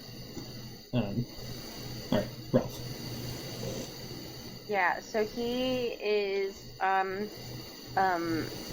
he's going to look at them and be like, hey, man, we were just all jokes, but you guys just had to come in here and ruin it. And I don't know what that accent was just now. And he's going to start raging. And so the come and get me just happens as he's raging, right? That's just an automatic thing that happens. Yes, that is just a thing, just an effect that is present. So that is so you provoke an attack of opportunity against yourself, you kind of egg them on into hitting you gain bonus attacks. Yeah, okay. So he's gonna do that and move close enough to hit. And he's going to pull out his microphone combination horse chopper. And he's gonna I'll tell you what his jokes is, those shots you were trying to hit, and he's gonna attack them with horse chopper. Okay, absolutely. Give me just an attack roll with your horse chopper. Yes. That is, I believe it was +10. Let me just double check. Yeah, +10, so that's a 23 to hit. Yeah, will absolutely hit. Yep. Okay. So it's a critical by my count. Is it critical if it's the modifier added to it, or is it only the natural die? That's a good question. Maybe I've been. I would assume, because I would be hitting 19s and 20s the time. Okay. If I roll anything essentially over a 9. Well then, I'll quit being so generous. Then no. I'm gonna roll my little Gengar dice for damage. Oh, cute. So that's a big ol' 4 damage for the first attack. Okay. And then roll again to attack, if for 2 attacks. Yes. You'll make a second. Rolling attack roll. twice. Okay. Yes. That is a 17 to hit. Okay. Yeah, that will absolutely do it. Okay, and that is a 9 damage. 9 damage. Yeah, excellent. Yeah. Where do you want to hit him? I'm gonna like try to like chop his hand off because he just shot me with a piss thing. Okay, excellent. Yeah. You swing the horse chopper. For those of you at home, that's a goblin weapon that's like a halberd but with like a nasty hook on the back of it. And you swing it at him and catch him in the hand. It makes a terrible shrieking noise. Oh god, whatever comes out of my mouth is gonna be atrocious. Just and It's one of the Belchers from Bob's Burgers. What's her name? Stevie. Yep. Stevie. Yeah. The blood that comes out of the alien is also a gray, like the alien itself, but it seems to almost be like illuminated from within, like it's like a neon gray. And it splashes the ground. I don't think you quite managed to dehandicate him, but you do some good damage. He is hurting and he is shrieking. It is now the two non-leader. Movement. Would you like to move? I moved towards him. I'm good. Okay. All right. In that case, it is the two non-leader aliens. The one that you just attacked would love to get some revenge. I think he's not in a shooting mood right now because you did just injure that hand pretty badly. So he is going to use those handcuffs almost like brass knuckles and try to like hit you over the head with them. And he is going to. Does a 15 hit you? I believe it does not, but let me double check it. I don't believe it does. Where's the AC? The AC is. Whoa, where's the AC? Oh yeah, I think it was 20. Second page armor class. Yours is a 20. Yes, so it does That's not. what I thought. Yep. Yeah. Okay. It does not hit you. He swings these things over your head. You effortlessly dodge out of the way. I just like lean back, and the jelly handcuffs pass in front of your face. And he is going to use his movement to try to get away from you. So he is disengaging, which will give you an attack of opportunity on him. Got him, and then that is. I'm rolling so bad on this. It's a 6 plus 8 to hit. That's an 8 to hit. 6 plus 8. 6 plus 8. 14. 14 to hit. That will not hit. You swing at him, and he is moving so erratically and panicked that you just can't quite get a beat on him with the horse chopper. Second alien is up. This alien is going to use the gun, like a smart guy, and he is going to fire at Splart. What? To hit you. I'd rather be just really hot pee. That would be better for you? That would be funny. That would be funny. Okay. He Smell like it. Like that. He has rolled a 19 to hit. That is my AC. Okay, that will hit. Ties go to the runner. So you are going to get shot for... Oh, that's not so bad. It's just 5 damage. Okay.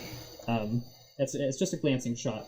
But this like passes right by you. It like grazes your stomach, and it is burning hot. It is like Oh, that's not hot pee. That's not hot pee.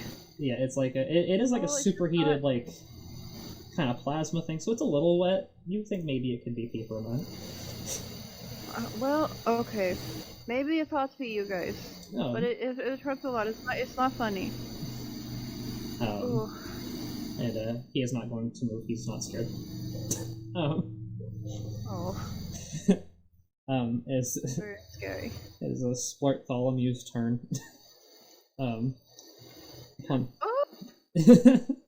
Upon seeing you shot, he is going to not attack, but instead get in front of you and kind of raise his goo up into like a wall around you. Yeah. That's my best friend. To protect you from further shots. He's giving you some extra cover. Yeah, baby. Which will make it Glorfinkel's turn. Okay, I think Faith is really a little bit, kind of, very much annoyed that you are shooting at us. It is going to cast Bone Shaker on the one that shot Slark. Okay. Yes. You hold your hand out and you focus intensely on grasping this being's bones. You are going to. You actually have to don't do anything. I have to make a fortitude save. So let me see what that save will be against you. Wouldn't I like to know?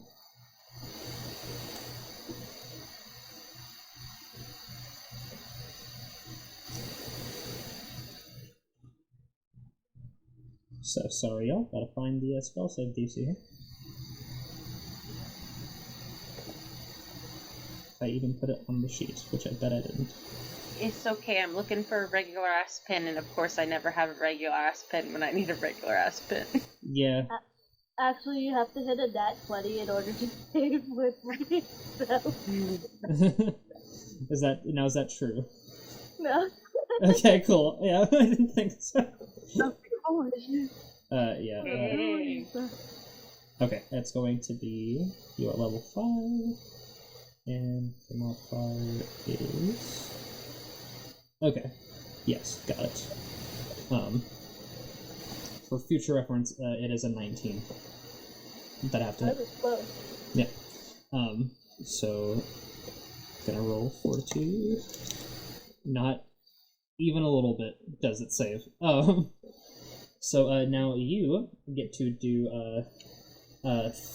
sorry, that is 5d6 points of damage, and you get to move him 5 feet in a direction of your choice. Perfect. Can I also make him pick his nose? Yeah, you have control of his bones. Perfect. I'm gonna make him pick his nose, and I want him to move closest to the other guy, and then wipe his boogie on the other guy. Fantastic. Yes, he is absolutely doing this whole time, yelling, screaming. You are pulling his skeleton and making him do these humiliating acts. It's just terrible. You said 5d6, right? 5d6, yes.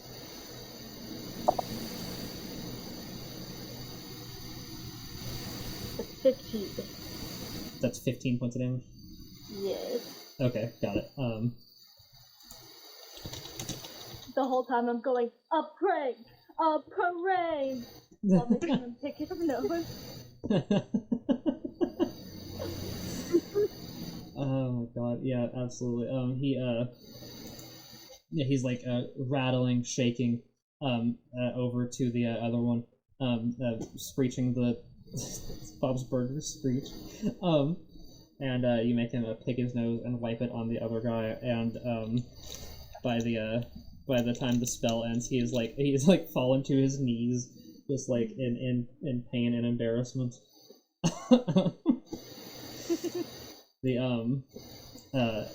Would you like to move, or do you have a bonus action you'd like to perform?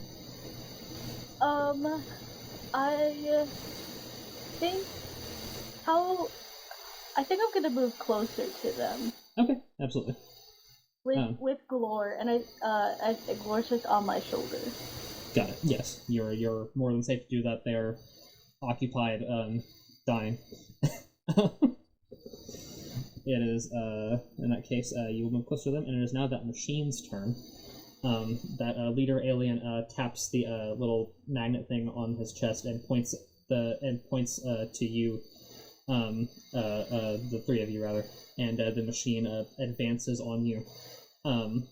The drill begins whirring. That jet of flame in one of its limbs fires up, it is going to attempt to shoot its flamethrower at Ralph. And simultaneously, it is going to reach out one of those arms and try to strike Glorfenkel. Gotta hit the K. We will first roll for that jet flame. That's pathetic. Not even close. It's firing completely wildly in a different direction. It's just showing off the fire. And Glorfenkel. Whoa, so scary! And You guys are bad at pranks and fights. and Glorfenkel, the claw swings out at you, and that is a sorry, I can't do math. That is a 22 to hit. Yeah, that hits. Okay. I just insulted him. Yeah, just like smacks you. Yeah, you are going to take 7 damage as one of those big metal claws like swipes at you and hits you in the chest. That is so rude. No manners.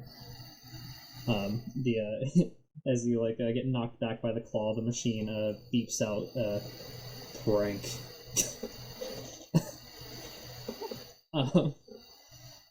What does it beep out? It says like a deep voice prank. Nice. The machine already kind of moved towards you and does not want to use any of its bonus actions, so it is now the leader alien's turn, who is going to use his action to turn around and begin running in the opposite direction. I think Glorfenkel, you'd be the one who would get the attack of opportunity on him. I'll have to. Because you were the one who you stepped up to them last, yes, so it'd be you. So I would make that with your staff? Yeah, that's Yeah. all I really got. Yeah.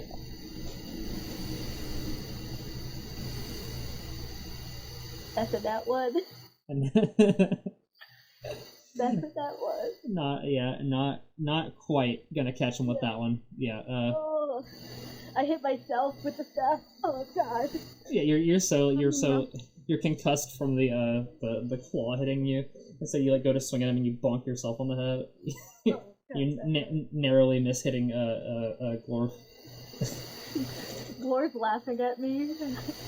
Shut up, dude.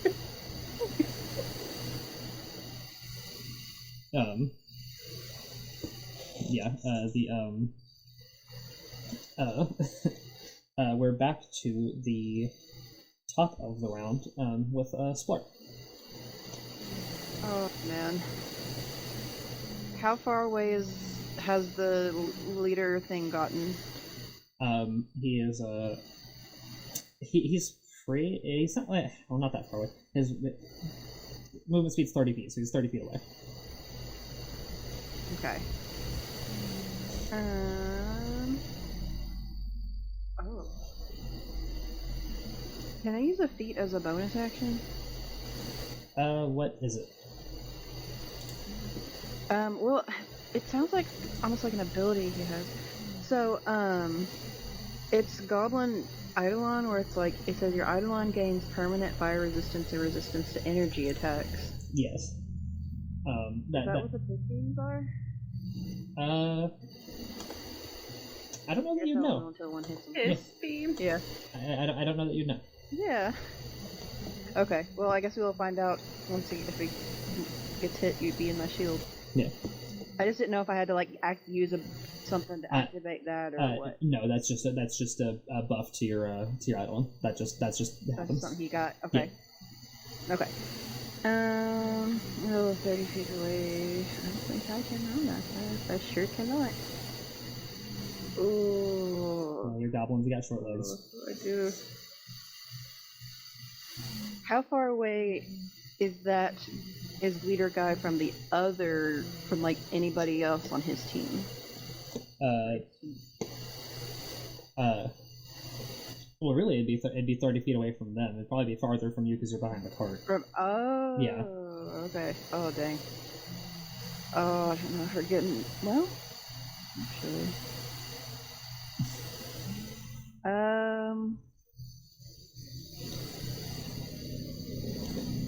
Okay, I need a friend. I am going to... Yeah, I think I'm going to cast Summon Minor Monster. Okay, but you get 3 and tiny creatures of your choice.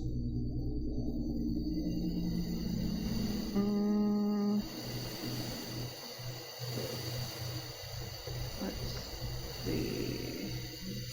Wait, hold on, maybe I think it's a monster. Which one did you say could have a second level? That's Summon Monster 2. The cantrip? You have it as a cantrip because you're a summoner. And you have it at second because you're level 5. Okay, but like it's just like one of them. That's correct. Okay. Okay. Okay, I'll do that then. And I think I want to summon a hellhound. And let me look up the speed. What's a hellhound's speed?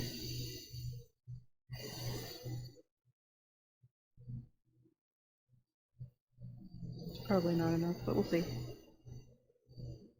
40 feet. Is that enough? I think that could catch him. Okay, I'm gonna summon the hellhound. Okay. Yeah, I do. Okay.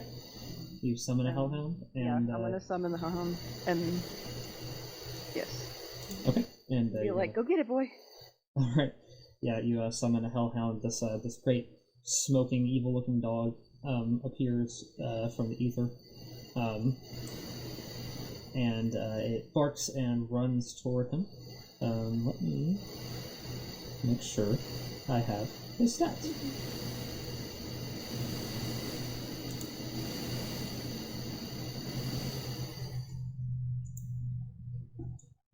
Okay. Got it.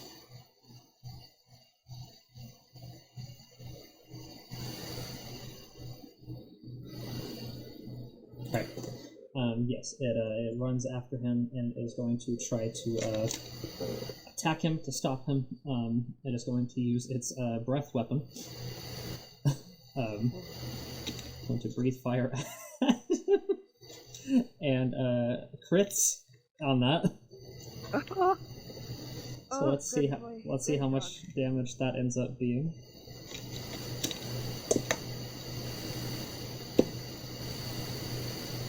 Ralph's 10 better than Ralph. And oh wait, there's more. Okay, good. Wow. Yeah, the hellhound chases after him and like is catching up to him, nipping at his ankles. He's just screaming, trying to get away, and then the hellhound barks this like big gout of flame and just vaporizes the alien. It just scorches him. He falls like flat, dead, cooked. He falls down so fast. Falls down so fast that the ray gun is like spinning cartoonishly in the air and then falls on top of the ash pile. Good dog. An instant kill. Oh, you did so good. Good turn. Would you have a movement you'd like to make?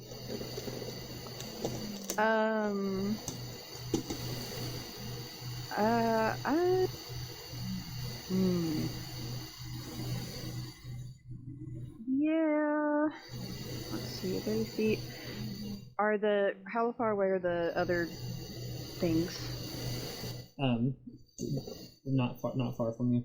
They're like okay. Yeah, they're just they're, within my movement. Yeah. Okay.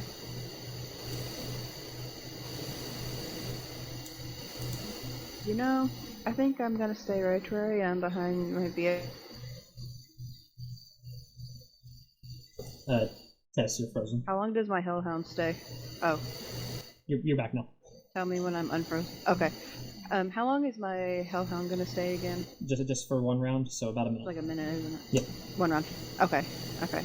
Oh, he did such a good job. I'm gonna stay behind Bartholomew. Okay, sounds good. Alright, brings us to Ralph.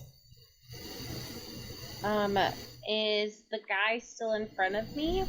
Oh, yeah, he didn't get That one has still in the space. Okay. Yes. He is going to just, let me look, do the same thing, essentially. Mm-hmm. I don't think that, I never looked to see what these spells, if there were any, like, bonus actions or anything. Let me just Control F bonus. Nope, I don't have any bonus actions. Okay. He's gonna bap him again. Okay.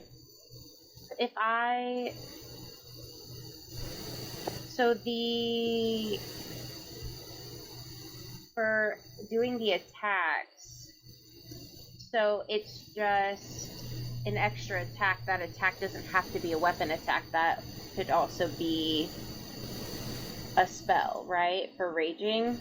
Yeah, that's more fun.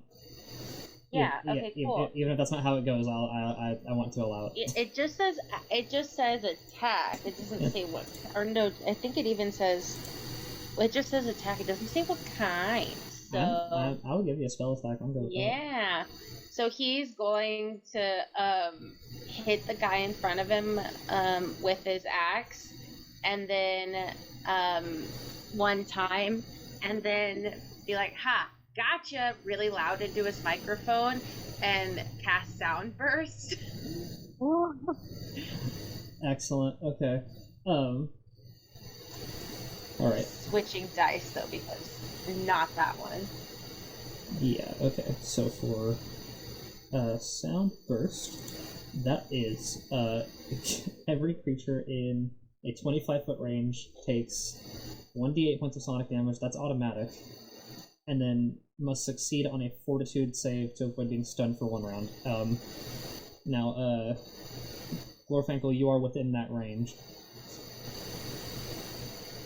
It's a 10-foot burst. It's a 10. Oh wait, what was I reading? Oh wait, no, it's okay. So okay, sorry, I misread it. You can cast it in an area within a 25-foot range, but the actual spell effect is only 10 feet. So, Glorfinkel, you're safe. Yeah. You have finer control than I was giving you credit for. Well, I don't know that. I just Googled it, so I didn't also know if I Googled and found the right thing. Well, you're good. You did the right thing, absolutely. Yeah. So he has to Fortitude save, I guess. Yes, and then you'll give me 1d8 points of sonic damage to see if he or see how much damage it takes. He automatically takes the damage. The d8. Okay, that's not on here. Okay, so that's an 8 for the d8. Okay.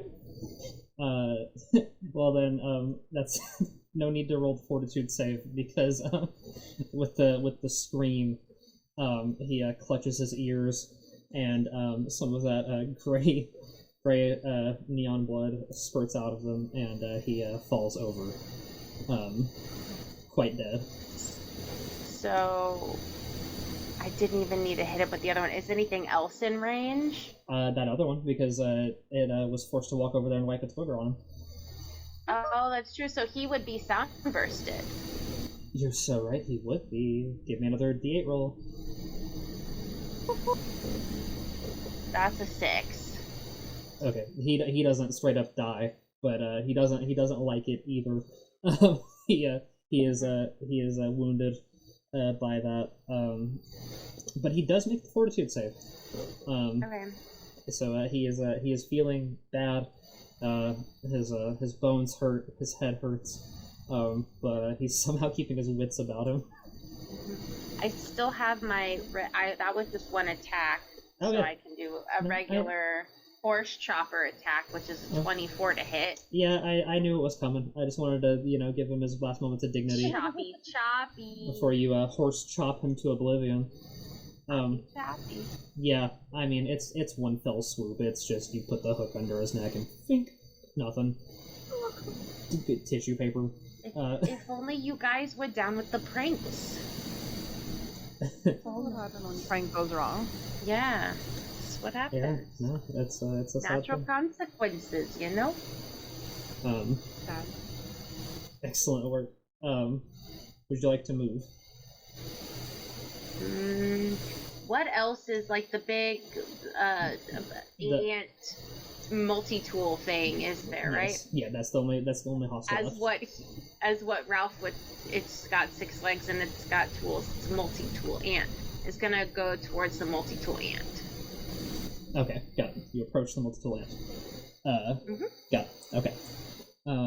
That will take us to Splart-Tholomew's turn, who is just going to stay put. It's going to keep being a shield for Splart, which makes it Glorfinkel's turn. The leader is still like running away, right? No, the leader's very dead. Oh, the leader's dead. Yeah, the Hellhound critted so hard that he got like scorched to death. Gotcha. He didn't last a single round. So is it just the multi-tool that's left? That's correct. I have no idea. I could do a multi-tool. I don't think I can do both of those things. Can I cast Bouncy Body on the multi-tool? Oh, good question. Let me make sure, but I think there's nothing stopping you. I'm gonna make sure that's not just organic material, but like I don't think it is. Bouncy Body. Bouncy tool. The target's flesh, but it doesn't say. It doesn't like say it has to be like organic. I think that's vague enough. Yeah. Goblin dollar, I love it. Oh, fun. A goblin buck. Yeah. You cast a bouncy body, and the hard metal exterior becomes flexible and rubbery. It does gain a few bonuses from that, namely if like it falls, it will treat the falls as 20 feet shorter, and it will get extra bonuses on attempts to grapple. That being said, you have just made it much easier to hit on account of it's no longer made of hard metal, it is now made of rubber. Ted, I please let me know if I can do this. Yeah. I just want Glor to go on the other side of this multi-tool, and I want us to start playing kickball together, just kicking this bouncy boy back and forth. Oh, that's so funny. I have to allow it. Yeah, I'm not gonna count it as like an attack or anything, because like your action would be the bouncy body, but like yeah, absolutely, you're just like kind of knocking it back and forth, and it's like it's saying an alien word that probably means stop, quit. Guys, look, it's Glorfinkel the second. But technically he's the fourth. It is now the it is now the machine's turn. And annoyed at being bounced around, it is going to try to I mean, it's like hitting you with like one of those punch gloves now, but like it is going to try to smack you, and it's still got some decent force, so let's see what it can do. No kidding. I'm not lying. It's like it's a 29 to hit. Oh boy, you just make it. Yeah,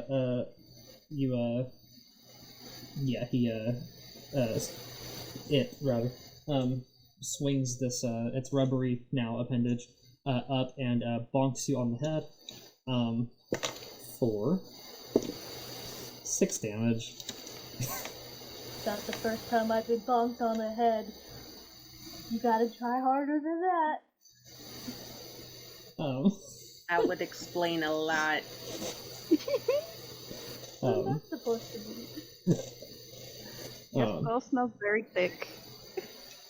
And then for its second attack, it is going to try to rev up that drill and make a lunge for Ralph, but the drill cannot spin because all the internal rotors and stuff are made of rubber. So it's just gonna try to poke you with the sharp the tip of it, and it's going just the tip, and It's basically a butt plug now. It doesn't have to wear rubber because it's all rubber.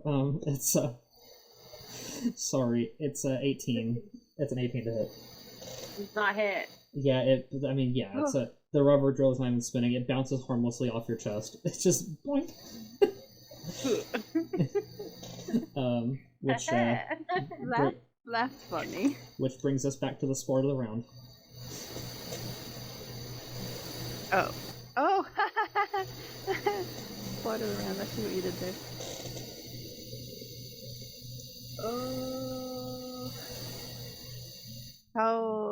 How close is multi-tool? I should probably give you a definite distance. Say 15 feet. 15 feet. Okay. Alright. Well, my friends always show out for me. So, I think... Oh, it's rubber now though, right? I wonder if I can melt it. Not me. Yeah, let's try. Okay. I think I'm even gonna do something different. I'm just gonna summon the Hellhound again because like he did such a good job, and I don't know if that's how it works, but I want to try and do the same one and be like, you did such a good job. I got you a toy. Look over there. It's all nice and fun. Okay, that's explicitly like it can't be the same one. However, I think you say the word toy, and that's enough to get it. Like it's as excited. Yeah, it sees big. Yeah, that thing looks like the newest Kong line of toys. That this robot's full of peanut butter, and he's got to get at that thing. Yeah. Yeah. Okay. Yeah. You summon the Hellhound. It is going to lunge and try to bite and chomp. It loves it so much. Good start. It's not a crit, but it does hit. These things, I think you might have found the best one to summon. Can't go wrong with dogs. Yeah, the Hellhound chomps down, dealing 10 damage to the machine. Locks down on one of those claw arms and just starts like whipping its head back and forth. Dog style. Excellent. Do you have any bonus actions or movement you'd like to perform? Square. Your strategy of being like a background animal bombardier is working out stunningly. Listen, I love throwing things, both bombs and friends. Yeah. Okay, what can I do as a bonus action? Nothing, probably. I'm not certain. I just it doesn't really tell me. That's okay. I can't really think of anything anyway. Okay. I think I'm just, let's see, it's 15 feet away. I think I'm gonna try and move closer to the other two goblin friends, so that way Spark Below Me will follow me, and maybe we can all like fit behind it if it tries to like do anything else. Okay, got it. You're gonna try to like flank it. Yeah. Okay, absolutely. Yep. You start to make your way around the cart and like make a wide berth to get behind the machine, and Bartholomew knows to follow you whenever it is its turn. Which brings us to Ralph again. Hi, Ralph. What's up? What's poppin'? Okay. I just want to try to do all of the things is the thing. Like, I want to just do the things. Yeah, no, pack it in. There's like a wide range. Yeah. I want to...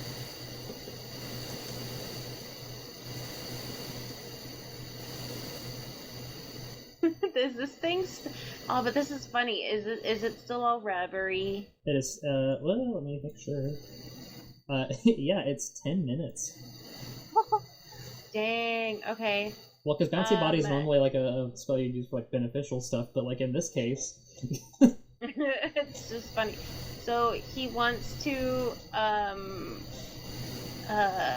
like, take a force chopper and like, he wants to like slice at it, but like as if he's hitting a baseball.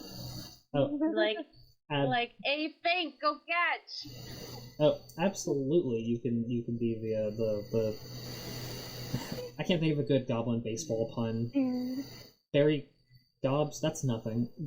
I don't know anything about baseball. I would embarrass myself to try. I'm embarrassing myself being a baseball fan and not being able to come up with a single player.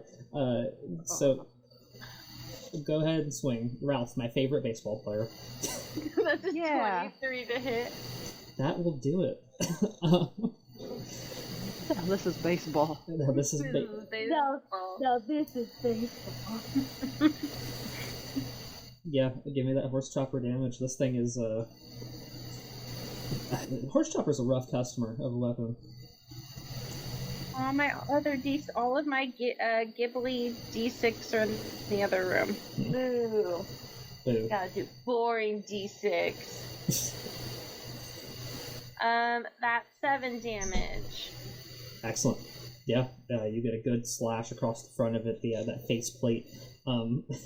It doesn't spark because it's not like you can poke a hole in it and like instead of sparking it, you hear like the it's like the air starts like flying out of it.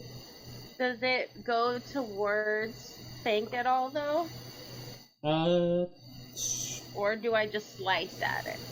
I mean, it's up to you, DM. I'll take it either way. I mean, he hovers. I think it's reasonable to think that it could end up over there. Mm-hmm. You know, I mean, it's in the air. Then,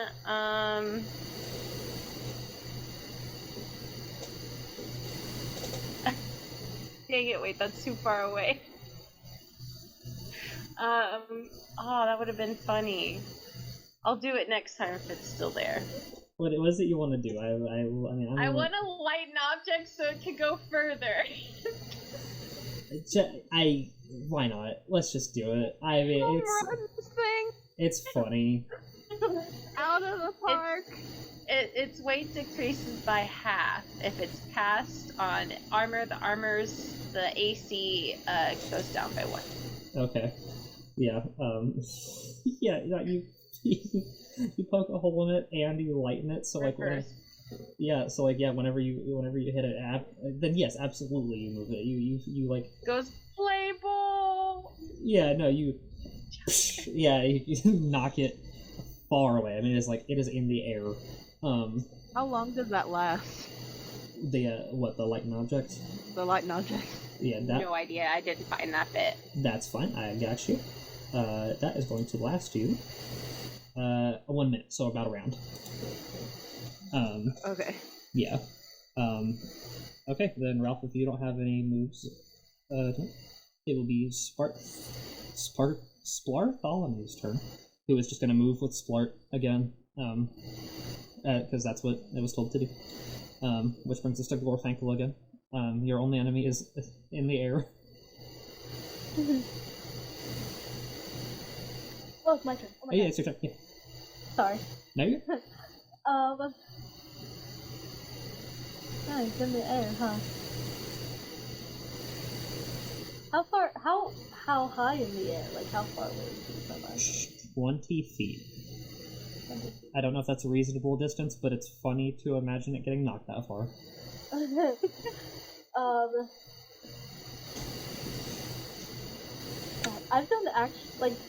I've just been chaotic, and I want to continue being chaotic. And I just want to cast Rain of Frogs on where. Not that I think poisonous frog's gonna do anything to a metal object, but I think it'll be really funny. Frank! Yeah, Frank. Yeah, okay. I'll go for the prank. The pranks. Yeah, you summon Rain of Frogs, which brings a swarm of poisonous frogs down from the heavens. I think. But here's what I'm gonna do: is I'm going to treat this as if like you're spiking it to the ground with the frogs, like you like summon them above it, and like they all fall down and like knock him down to the ground. Bouncy Body is going to keep that from doing massive damage, but I'll see what it can do. I'll give it like a force attack. How about that? Something.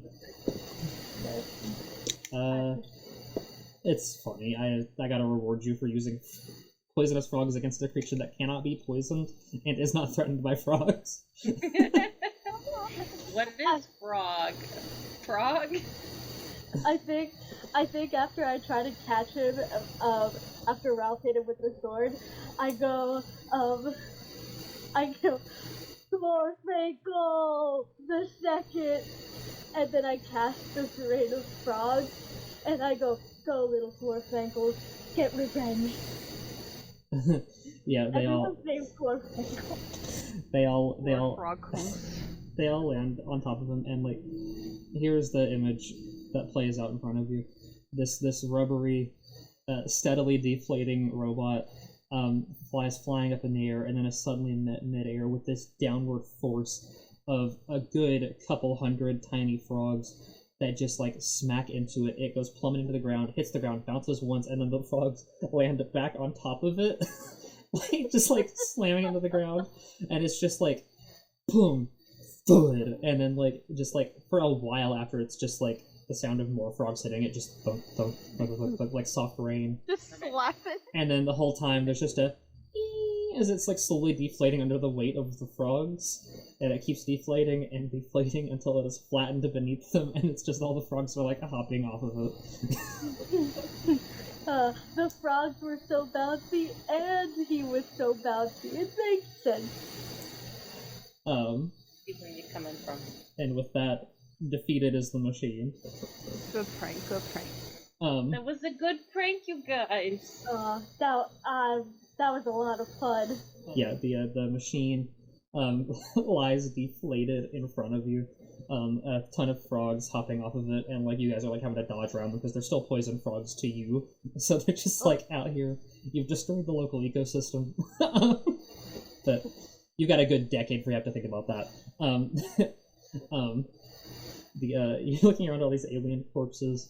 You're looking around at the cart full of fireworks, or sorry, the cart full of whoopee cushions, and you realize that you came to get fireworks, and all the people in the town who could give you those fireworks are aboard the big round bird.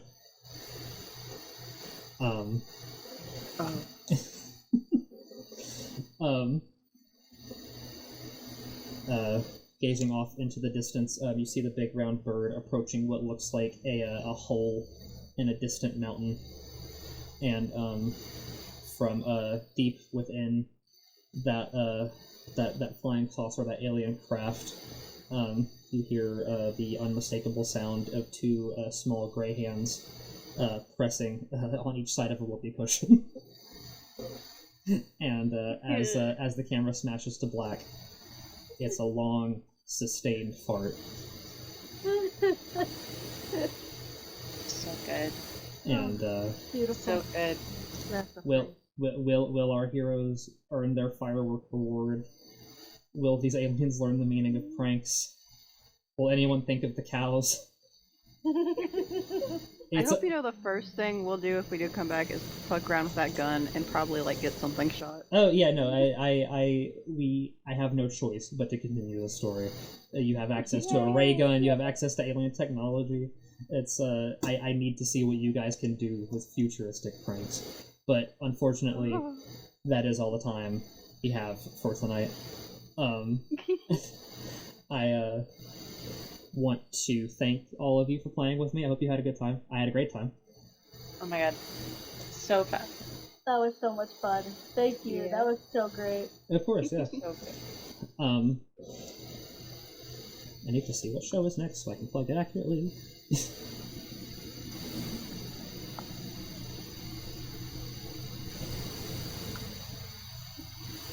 I also made drawings.